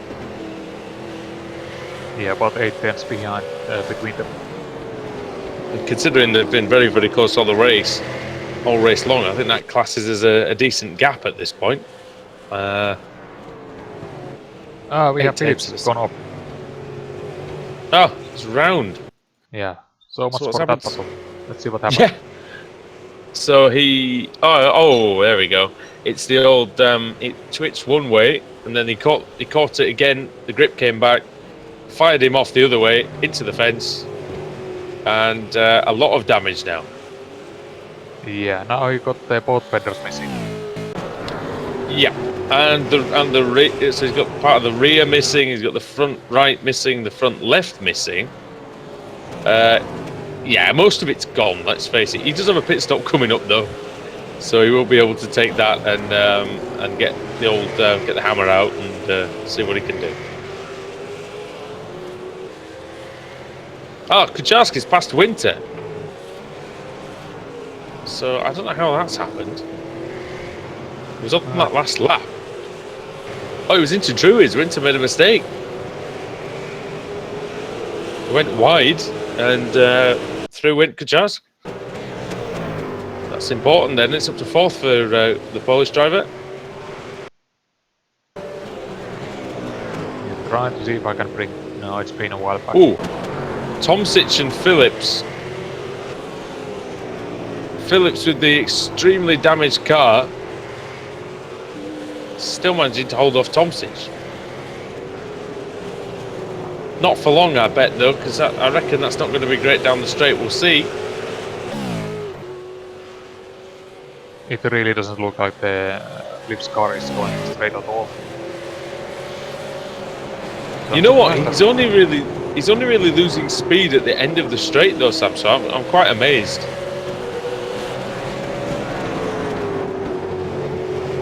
but still, you would expect him to have beat that last time around for the repairs. The thing is, we're well in the window now, unless he's really going to try. I mean, remember, obviously the later you pit, the less fuel you take on, the shorter your pit stop time. So maybe he's just thinking, if the damage isn't too bad, maybe I can get through to the pit stop and take a bit less. So we'll see. He's not even in this time. I thought he was coming in this time, but Yeah, let's see his lap time. he's not done badly actually. He's not actually done too badly. No, in terms like of with the damage he's got. So we have a couple of more drivers in the pits. We got Bingham and Roth. okay, they were 7 seconds apart on the track. So yeah, we'll see what they can do. Bingham's had a decent race. Roth had a good recovery. Bingham's away. Yeah, Where's 28 second pit stop for Bingham and 26.7 second pit stop for Roth. There's nobody really around. Ah, there we go. So Roth has come out behind Robert Lundgren. So Lundgren, the Apex Racing Academy car, up to 18th, at least for now. And I think those pit times are also a good reference because I don't think they have any kind of damage. And we have Klosterman in the pits. They've got laps now, so at least until Tanaka comes into the pits. Yeah, Klosterman is in, so this will be very, very interesting indeed. I think he'll probably get out in front of the Phillips and Tomsic battle, as Anthony Woodward has pitted as well. He's a lap down. Here we go. Here comes Tomsic and here comes Phillips. Well, this is going to be interesting for Klosterman. Oh, look how much dirt he's kicking up offline. You can see that the dirt sort of gathers in the middle of the track, Sam, in these races, because it's not like what we see in the BSRTC where the dirt gradually gets cleared away.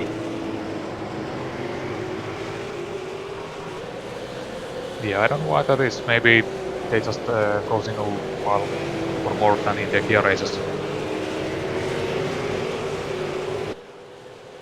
Yeah, I think that's about right. I think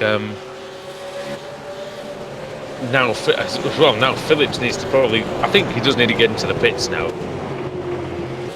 because unless it's driving better, unless it can sometimes happen where you hit the car so hard and it ends up going a bit better. But yeah, it's not quite straight. It's not too bad. No, but now in front of him he has Klosterman who has the fuel tank view.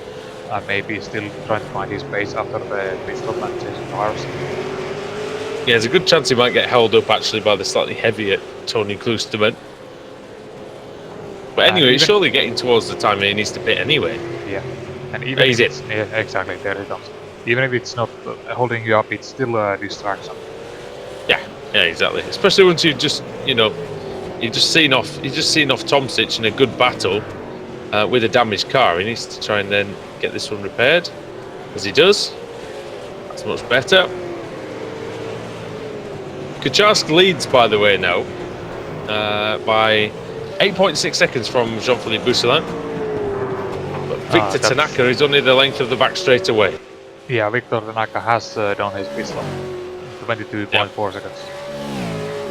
Jose Borges is just in front of Tanaka actually there. Borges at the minute is in third, Tanaka fourth, but really, Tanaka! Big moment. And that was one that really made him sit up and take notice through Hawthorne Bend. It's a very, very difficult part of the track, a dangerous part of the track, and Victor Tanaka, well, that's one of his 9 lives up. But it doesn't look like he's slowing down at all. Still going all out. Oh yeah, he might have a decent lead of about 8 seconds, I think, but yeah, not slowing down whatsoever, really. Kucharczyk is in the pits. Yes, and I expect him to come out somewhere around, somewhere around close winter, I would imagine, because that's where he was on the track before. Winter's going round the final corner.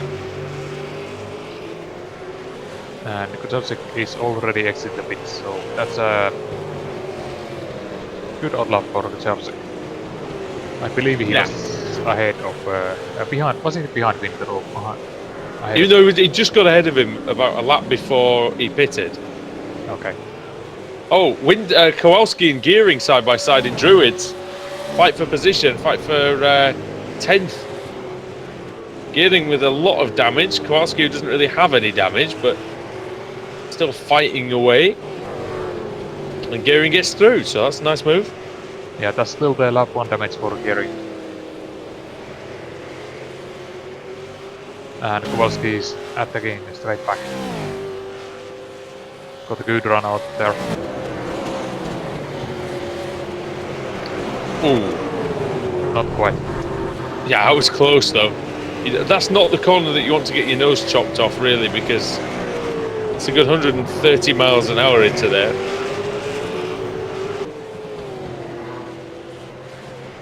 Kowalski still hunting, Gearing. And they both Gearing still settled have, into his rhythm. yeah, Sorry. they both still have to make their pit stop, so this is for position. Yeah, that's it. They need to come into the pit soon, I would think, as well. Pusari is in the pits. Tanaka is lapping Ronald Moons as well. Now Moons is 21st, so now the lapping will start. And this might make it slightly more difficult for Tanaka in the second half of the race, because he's going to be the first one that comes upon the lap traffic. But at least he got some good practice on the overtaking in the sprint race earlier, as he runs all again wide on the entry.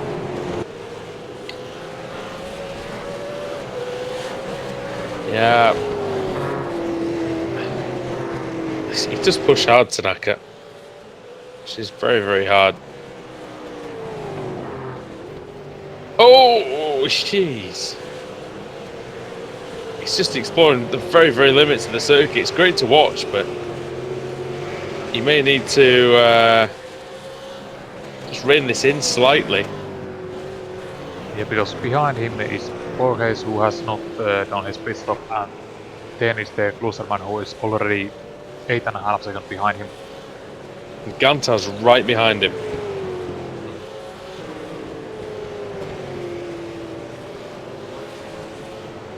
Gantar is pushing pretty hard. 26.0 for him that time. 26.1 for Klusterman.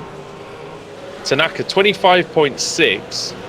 It's not quite his fastest lap of the race. That was set on lap 3 with a 125.541. But Tanaka definitely is now settling back into his rhythm after the pit stop.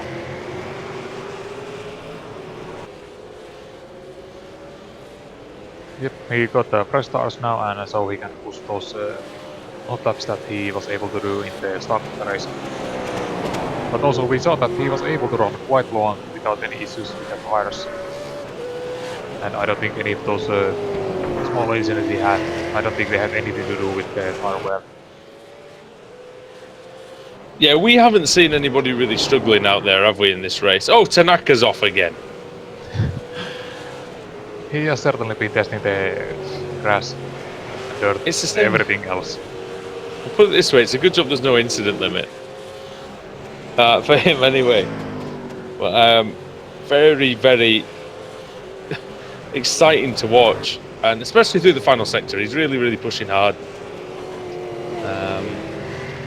He's definitely quick through there, but is he consistent? 26.3. You know what, he only lost 0.2 of a second even by going off the track, so I don't think he's doing that badly out there. Oh, we have a battle for 6th. Gary Kowalski and someone Field. Ah, right, so Field. I think Field is the rightful 6th place man, isn't he? Did you say that Gearing and Kowalski haven't pitted yet? Ah, you're correct. I was looking at there was someone going off as well. Just missed who it was.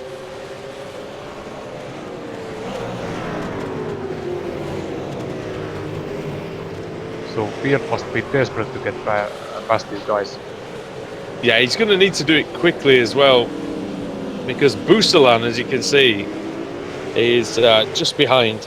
So Field needs to get a move on, needs to get through, but also Kowalski and Gearing, they're having their own battle, which has been going on for pretty much the entire race. Kowalski locks up the brakes, and now Simon Field has a good run. And is through before the corner, but Kowalski is fighting back. I don't think he can on old tyres, Kowalski. Oh, Field! Oh no, he's lost it, Oh, big time! Into the wall. And Kowalski up as well. Oh! But manages to recover. I don't know how I don't know. I think Kowalski was too busy looking in his mirrors or something, but yeah, going wide. Yeah, no damage. A badly damaged car. I think, yeah, he needs to come into the pits for repairs. That's not drivable anymore.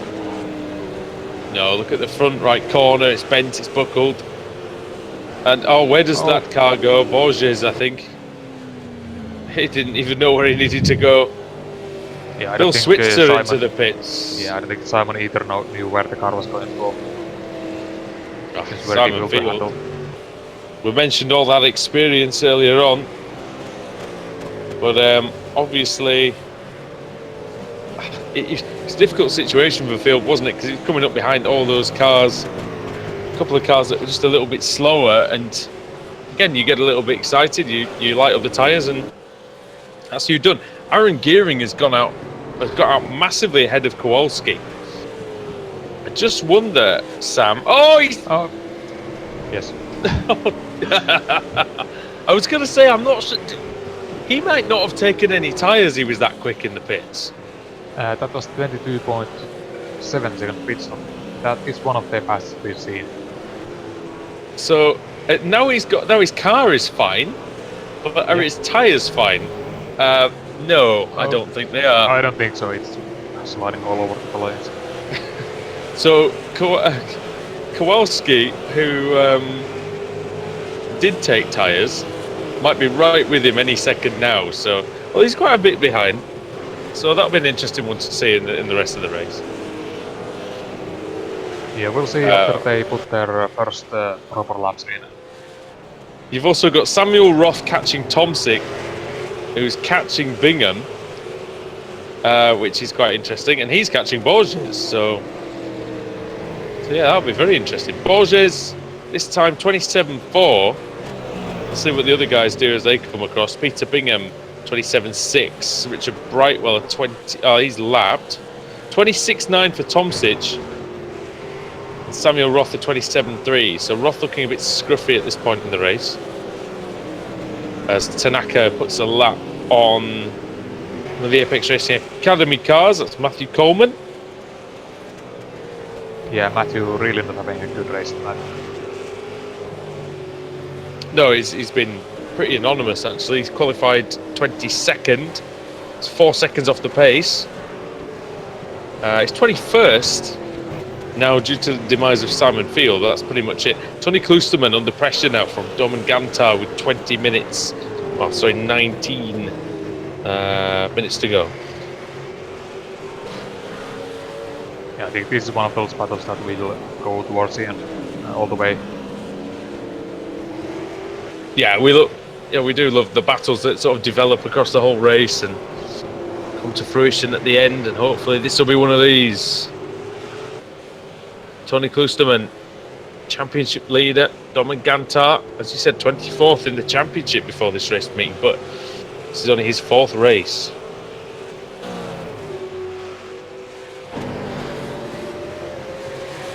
Ninth place, Tomczyk and Roth. The battle resumes. Only 3 turns between them. Who's that, sorry? Ninth place, Tomczyk and Samuel Roth. Ah, okay. Sorry, I didn't catch that. There we go. Roth is right behind Tomczyk. Yeah, Tomczyk covering the inside line, not allowing him to get by. He's a very tidy driver, is Tomczyk, really, isn't he? He doesn't. I don't mean this in a bad way. He never really does anything extraordinary, but he seems to always be there or thereabouts. He always moves forward.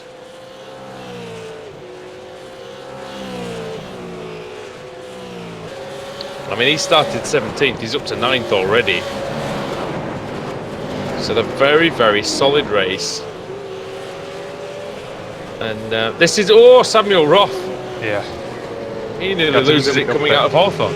Yeah, I can see a little bit of third on the exit. This is exactly what we were talking about before the race, before race 1. Actually, it's a very, very traditional circuit. This. There is no runoff area. There's just gravel. There's grass or gravel. So if you take any real liberties with the track limits, then it's going to hurt you. Yeah, it's not like one of those F1 circuits where there is usually plenty of room to run wide on the exit curbs. And also, with these kind of tracks, there is usually a little bit of outside camber, so the track dips away slightly at the edges. So it will really catch you out if you're not being careful. Well, especially corners like, say, Surtees, where you end up going, it seems like it goes on forever, and you just can never seem to get. The car just never seems to turn. This is where Tomsic and Roth are coming through now. Of course, we do send condolences to the family of the late great John Surtees, who died a couple of weeks ago. World champion of Formula 1 and of MotoGP as well. So, I mean, nobody's going to do that again, I don't think, Sam, to be honest. No, I don't think we'll see that happening. Fantastic stuff from John Surtees. And he's got, unfortunately for him, he's got one of the most annoying corners named after him, although it's a very, very challenging one. So I'm sure he would be enjoying seeing the drivers tackling that. Yeah, I think I would rather have named any corner on this track than any corner at the, let's say, Road America. Yes. No, the Circuit of the Americas. That one. Yeah. Well, that's another story for another day.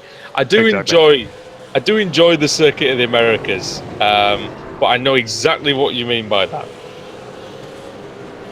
I enjoy watching people race round the Circuit of Americas. I don't particularly enjoy driving round it. No, it's not the most enjoyable tracks to drive. It provides good racing, and like I say, I like racing on it, but not driving it.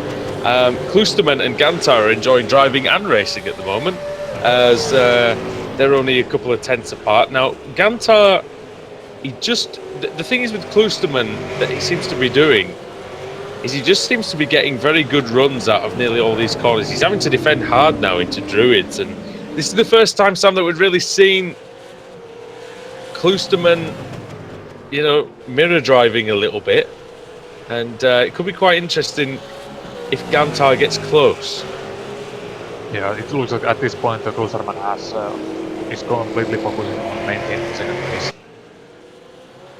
And Gantar is faster in some areas, but it seems like Klosterman is able to get those sectors where the overtaking would be impossible, and just focusing on the corner exit and making sure that Gantar has no opportunity to make any moves.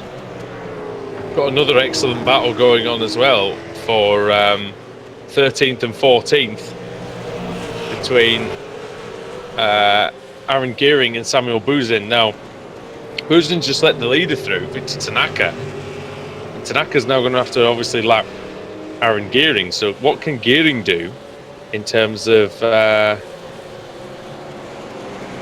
how much time can he get away with losing here? Not a lot, really. Oh, and he loses the car a little bit as he pulls to the left. That's nicely done, because he gets that done before Druids, and that means that there's no possible way that Buzan can get through. No, he had enough of a gap to Buzan, so it was no problem for me. And another battle that is going on is for the 8th place again. Still Tomsic, Roth and Bingham. You read my mind once more. As Tomsic, Roth, Bingham. separated by only 3/4 of a second. Well, they were. I think Bingham's made a slight mistake, but Yeah, he Samuel had a Roth really poor last lap in 29.4, whereas Tomczyk was 28.0 and Samuel Roth at 27.7. just to check in with our leader in terms of time, at least. Victor Tanaka's last lap was a 1:26.2. So I mean, he's doing exceptionally well. So these three not going exceptionally quickly, Tomczyk, Roth and Bingham, but they are fighting hard out there. And this could be an opportunity for Roth. Tomczyk having to defend the inside into Druids. He has to make sure he doesn't run wide. Roth looks very tidy out there since the pit stop. And let's see what he can do then through Graham Hill Bend. He's a bit wide. It's going to hurt him actually on the way towards Surtees. Wasn't able to keep up.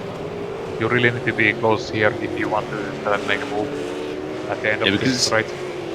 Because it's a very difficult corner at the best of times, but yeah, you to use it to try and set someone up for the back straight, you really have to nail it, and it's so difficult to nail it that, you know, opportunities are few and far between. Through Hawthorne came Tomczyk, and he was on the limit, that's for sure.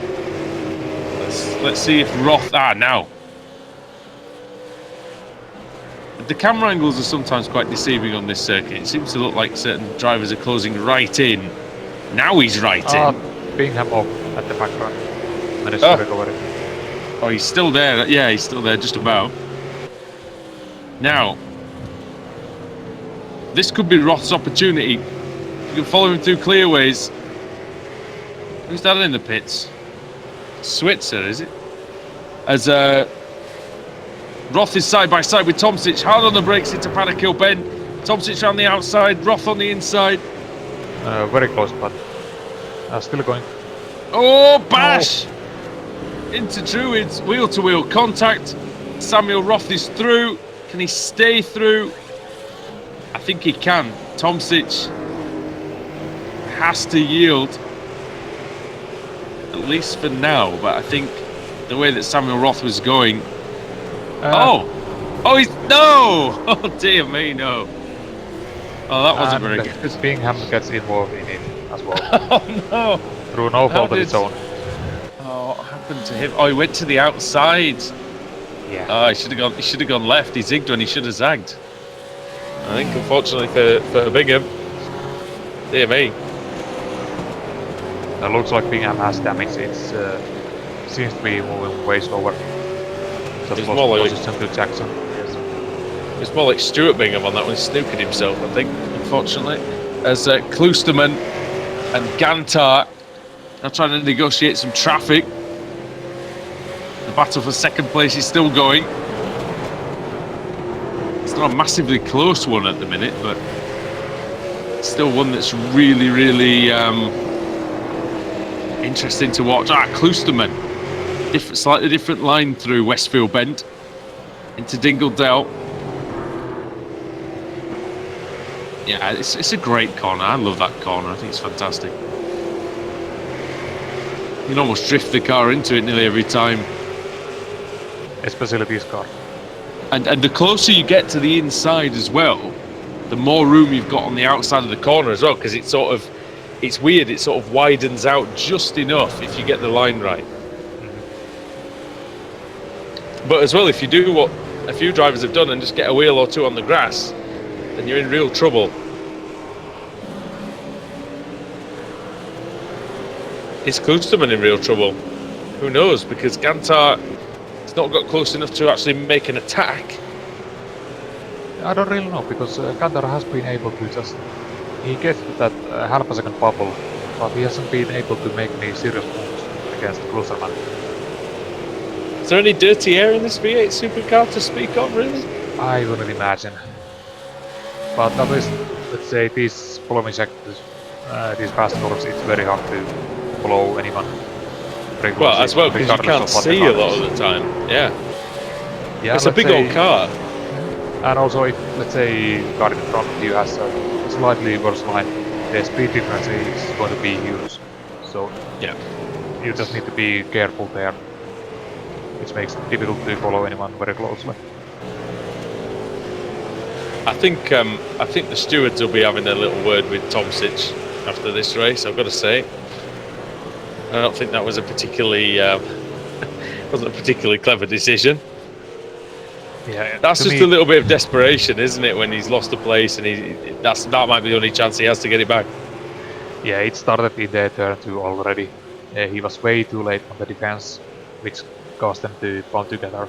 And then he was just desperate to get the position back, and I think it was just misjudgment from his part, I believe.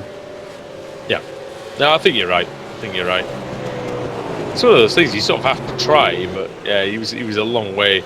I think he could have realised a bit earlier that he was maybe not going to make it, and he ended up so far across the inside that, of course, even when he got to the corner, the car was going to be in the air, it was going to be bouncing around, so he wasn't going to get it stopped regardless, I don't think. So that's one thing you don't always think about, is that, oh, if I go in here, am I going to have the traction? Because, of course, as Martin Brundle, said all the time, the wheels can't turn if you're not on the ground, so... Yeah, let's say we got 6 minutes left. Do you really think everyone is making the perfectly reasonable decisions on the track? At least I know that after this kind of long race, you kind of start to make weird choices with the lines and oh yeah, maybe not thinking clearly. No, I definitely in an hour-long race, I think the mind starts to wander, and you do things that you really wouldn't normally do. I think God only knows what it must be. God only knows what it must be like doing a 24-hour race. I mean, a lot of people have managed to do them. I haven't done one as of yet, but gosh, I wouldn't fancy a 3-hour stint or a 2-hour stint in one of these cars in the Bathurst 24 hours, for instance. Yeah, I've done a 24-hour race. It gets really weird in the morning hours or the last few. But basically, the last few stints, you're just so out of it that the driving becomes almost automatic. Well, because as well, especially when you're doing, if you did an iRacing 24-hour race, for instance, that's the sort of time of day as well where you're sort of wondering whether the rest of the drivers are going to turn up, especially if you're doing the late night. If you're doing like the early morning shift, I guess you must be thinking, oh hell, are they going to actually do it? I remember one of our guys, as that's Gantar, getting caught up behind Samuel Buzan, actually.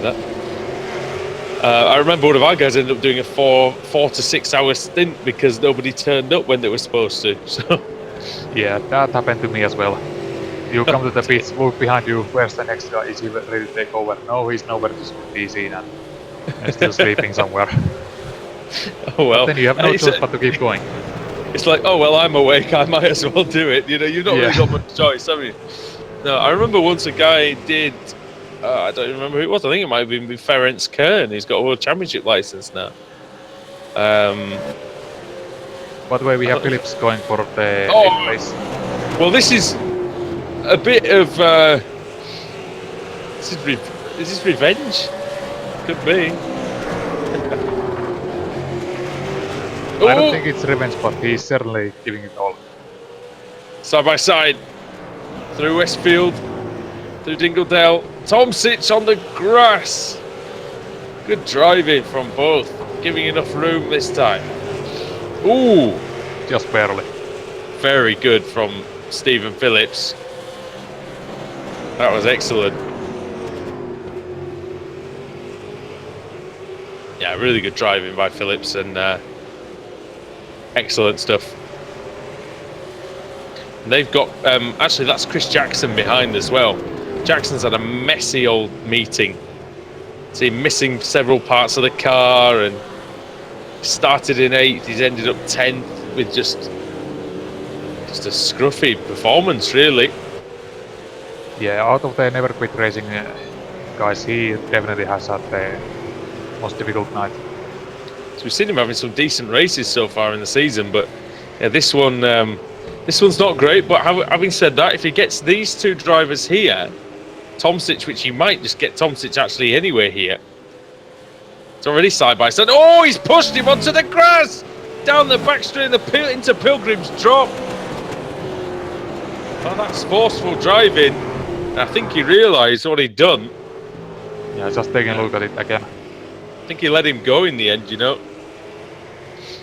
So I think he thought, oh, hang on a minute. Didn't mean to do that. Yeah, it didn't look like he was trying to defend. It was just almost as if he completely forgot that Chris was there. Now, I'm just going to point this out to you because I haven't noticed this at all. Is that Victor Tanaka had a lap of 1 minute 33 a couple of laps ago, and that was because he looks like he's had an incident. So, oh, he's actually had a crash. Which lap was that? Lap 37. He's actually had a crash. Now, he was behind. I might be able to find it. I believe he was behind. Yeah, just seeing on the screen. Busan, is it? Yeah, he came together with him.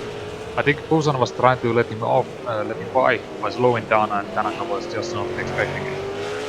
And Gantar is through. Would you believe? Would you believe we've missed that? Kloosterman. What's happened to Tony Kloosterman here? Gantar under braking just goes through. Kloosterman looks like he's got issues out there, Sam. He's very slow. Yeah, trying to find where the overtake happened. He's very, very slow. Do you think he's not got enough fuel left? Possibly. Just taking a look at the overtake right now. I don't think he's got enough gas left, you know? There's only one explanation for why he's going so slowly out there. And meanwhile, Gearing and Busan are fighting. But Kloosterman is slowing almost to a crawl here. It's a very fast crawl. And see if he can hear anything. Yeah, let's do that.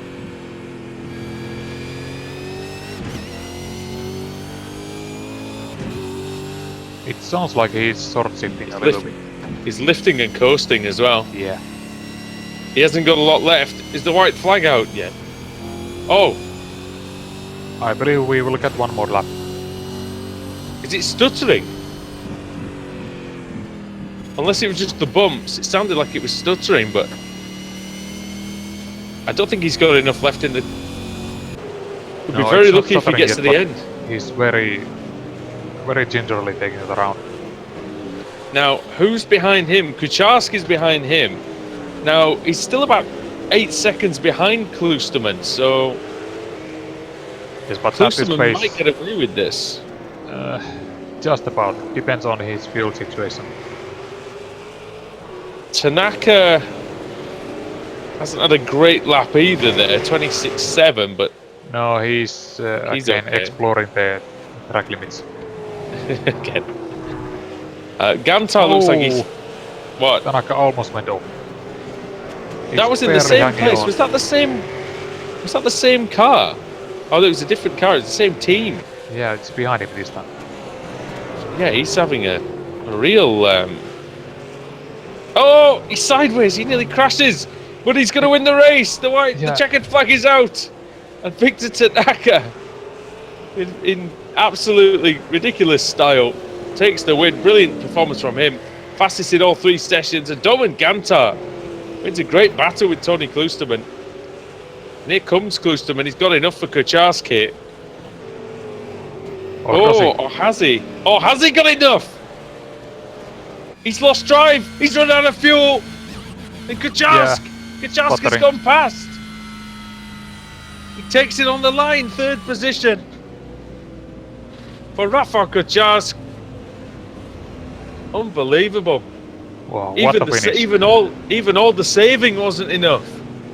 And we got Borges and Buselan with just 2 corners to go.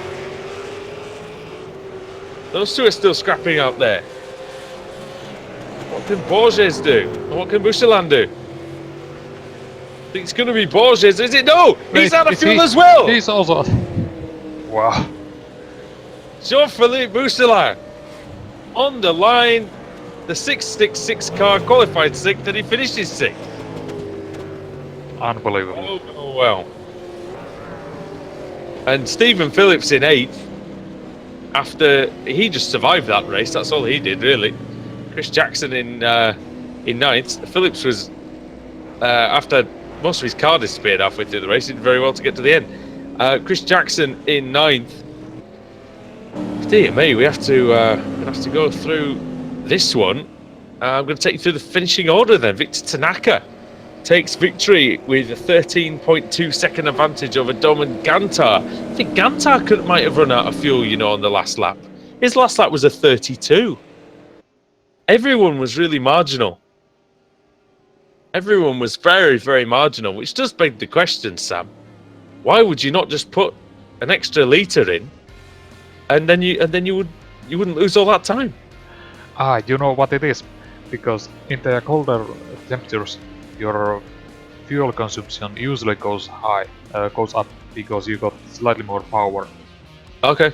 Oh yeah, because the lap times are fast. Yeah, that's true. Yeah. So maybe they've just done all their calculations in the slightly, maybe in the clear conditions. Yeah, maybe they just finished the last race, which was fairly hot.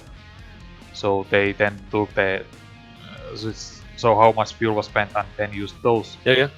And went with this one. Yeah, because that's a really good point, and it's true. I mean, it's not like I've never run out of fuel, but I always tend to take too much. I think just to be risk free, really. But well, still a fantastic race. I'll go through the results again for you. Tanaka wins by 13.2. Domen Gantar in second after he ran out of fuel. Kucharsk did not, and he finishes third. And that, I'd count that as a rescue, really. He was down in 8th place earlier on. Tony Klusterman in 4th. It could have been 2nd. Maybe it should have been. P4 for him. Klaus Winter in 5th. A very good performance all round from him. Bousselin 6th.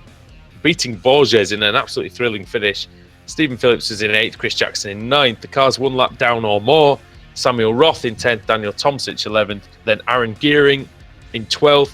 Samuel Buzan in 13th, 14th Clyde Whiting, 15th Alec Kowalski, Anthony Woodward in 16th, Ronald Moons in 17th after recovering his rear wing, Robert Lundgren in 18th, and then 2 laps down Richard Brightwell and Matthew Coleman, 5 laps down Peter Bingham. We saw him going off earlier on. Bill Switzer 12 laps down, and Simon Field was the only the proper retirement with a crash, Sam.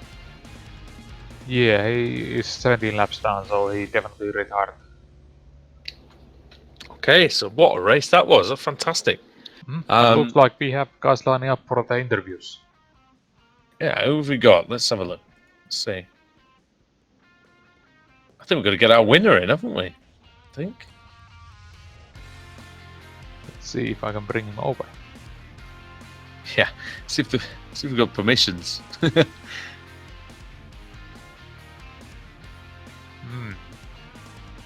Let me try. I'll try. No. We got people in last week. What's going on? Yeah. This literally happened last week. We were fine. You can only drag admins into the channel for the interviews. Move to the interview room and you can drag anybody in there. Right. We should go in there. Can we do that?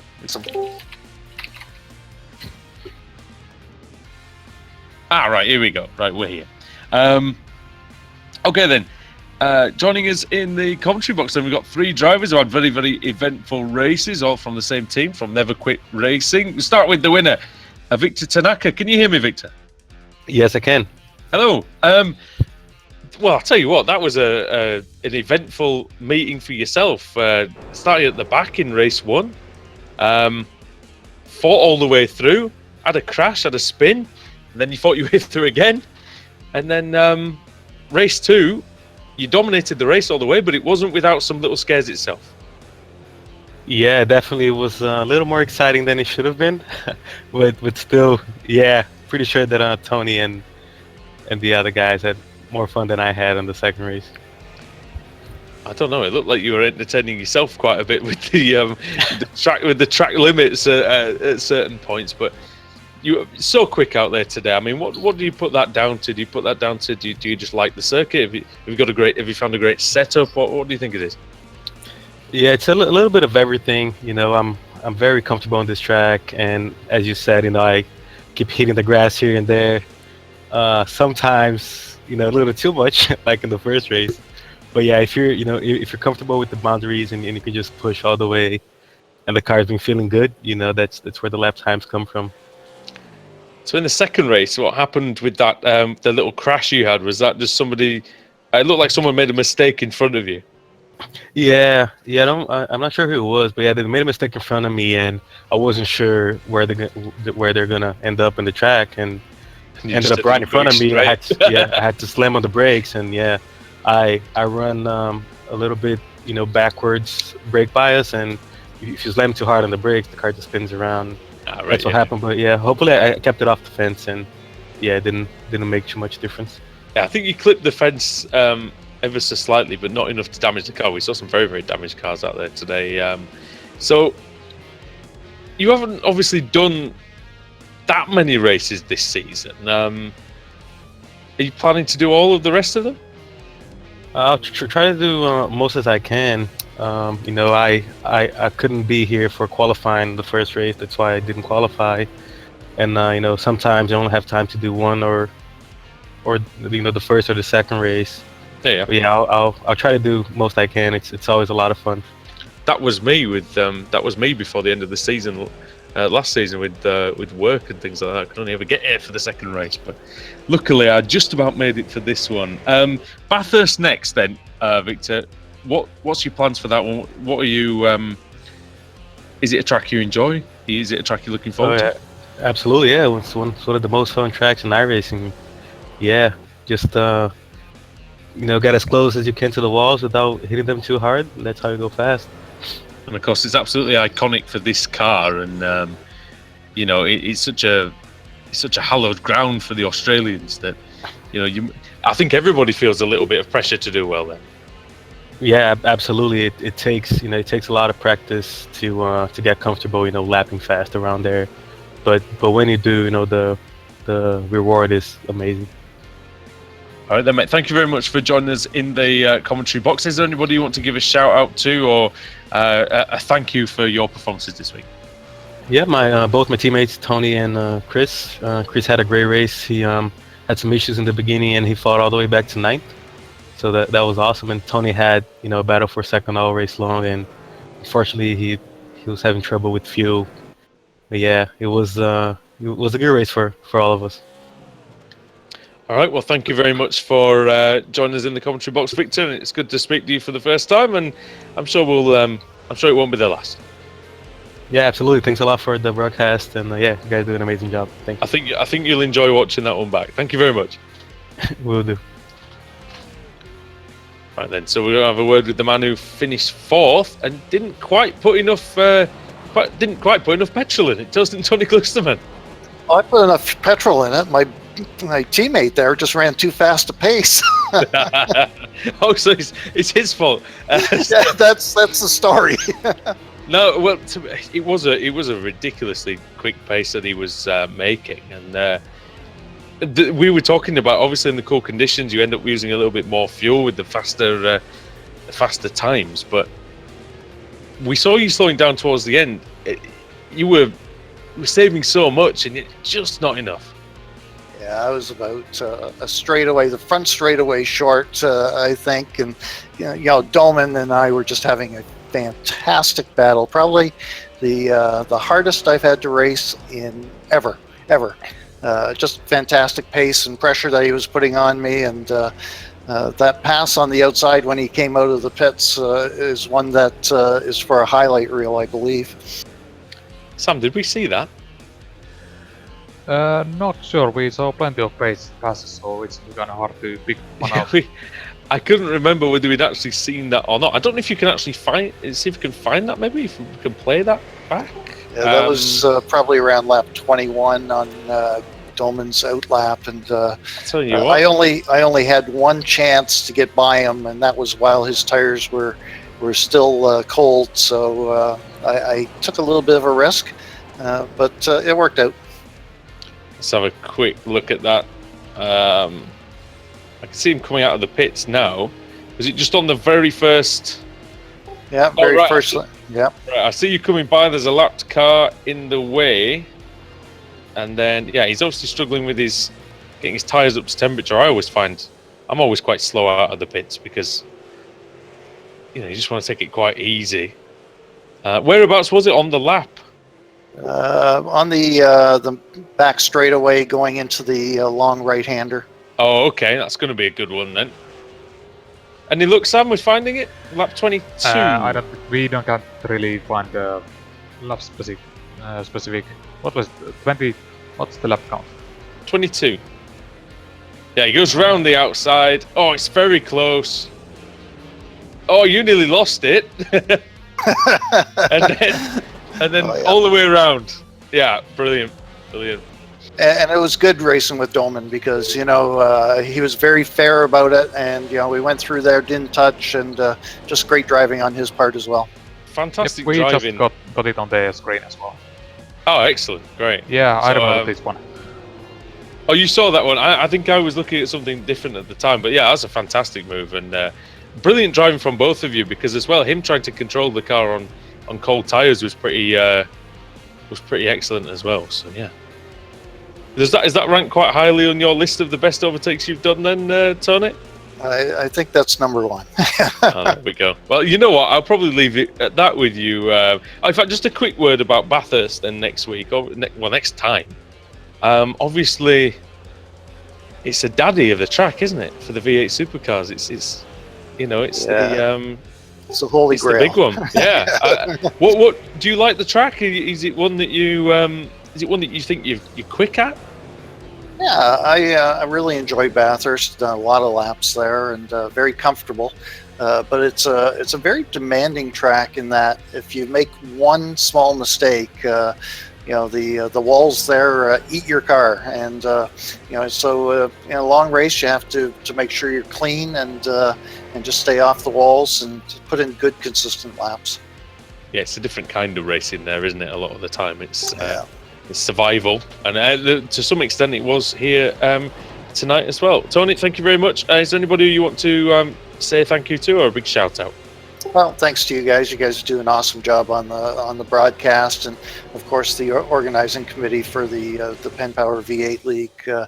Those guys do an awful lot of work to make sure that this comes through, every other week. So thanks to them, and obviously our team, Never Quit Racing, and Summability, my teammates. Thanks. Excellent. Thank you very much, Tony. Yeah, it's a very, very well-run league, and I'm glad you guys enjoy driving in it as much as we enjoy watching it. Right. From dear me, from one Canadian to another, Tony Glisman to Chris Jackson. Chris, can you hear me? I got you, yep. Excellent. Well, that looked interesting out there, just to say the least, eh? There was all sorts of things going on for yourself throughout those two races, and what did you make of the evening's action? Had a great day. First race was a lot of fun. It was a tough race against Doman. He was all over my backside pretty much the entire race. So good, clean, fun racing. Got lucky, had a good start, and gained a few spots, and was able to hold off fourth, but wasn't able to hold off Victor twice, as he was able to pass me twice.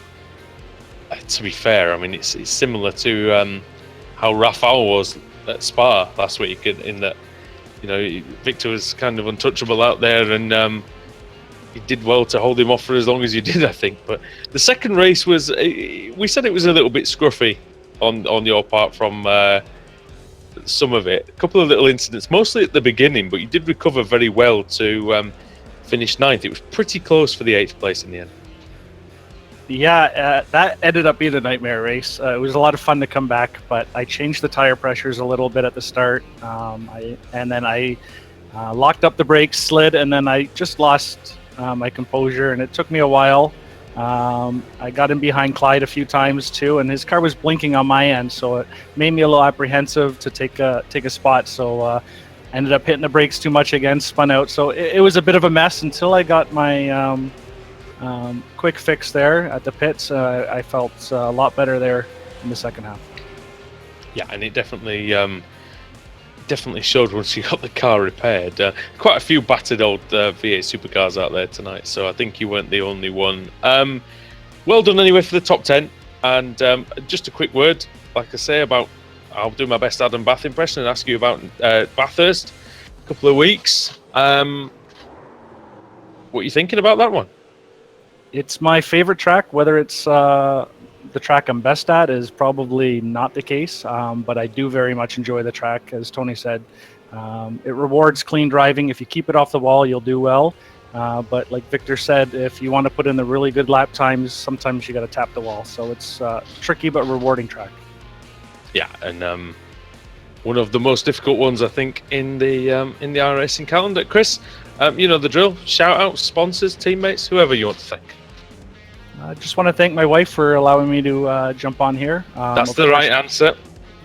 Of course, my teammates, SimAbility, Tony, Victor, Farouk, when he does make it, they help out a lot with teaching me the driving line, setups, etc. So it's a great group. All right, excellent. Thank you very much for joining us. And yeah, well done today, and good luck for next time. Thank you very much. Take care, guys. Cheers. Right then, Sam, that's all we got time for then. Thanks to the Never Quit Racing boys for joining us in the commentary box. I'm sure we'll be seeing a lot more of them in the near future. How did you enjoy this evening? It was a great evening. Even the last time at the Spa, it was a good indication when we had an endurance race and plenty of action going on. And most of the same in here. Good battle paths going on, and even if we feared that Tanaka might be able to run away with it, that wasn't really the case, and we had good battles for the lead as well. Yeah, and you had your first lead into the broadcast as well, unintentionally as well. Yeah, that wasn't the intention, but we got away with it and were able to just carry on. Yeah, I probably need to switch my watch on for next time, I think. Yeah. Right, anyways, thank you very much again, mate, for joining me, and thank you everybody at home for watching. We love having you here on the Saturday evenings for the PenPower European V8 Supercar Championship. From all of us here at Apex Racing TV, we will see you at Bathurst in 2 weeks' time. Don't forget to join us tomorrow for the IMSA Sports Car Series and for the Club 73 Touring Car Championship as well. We will see you then.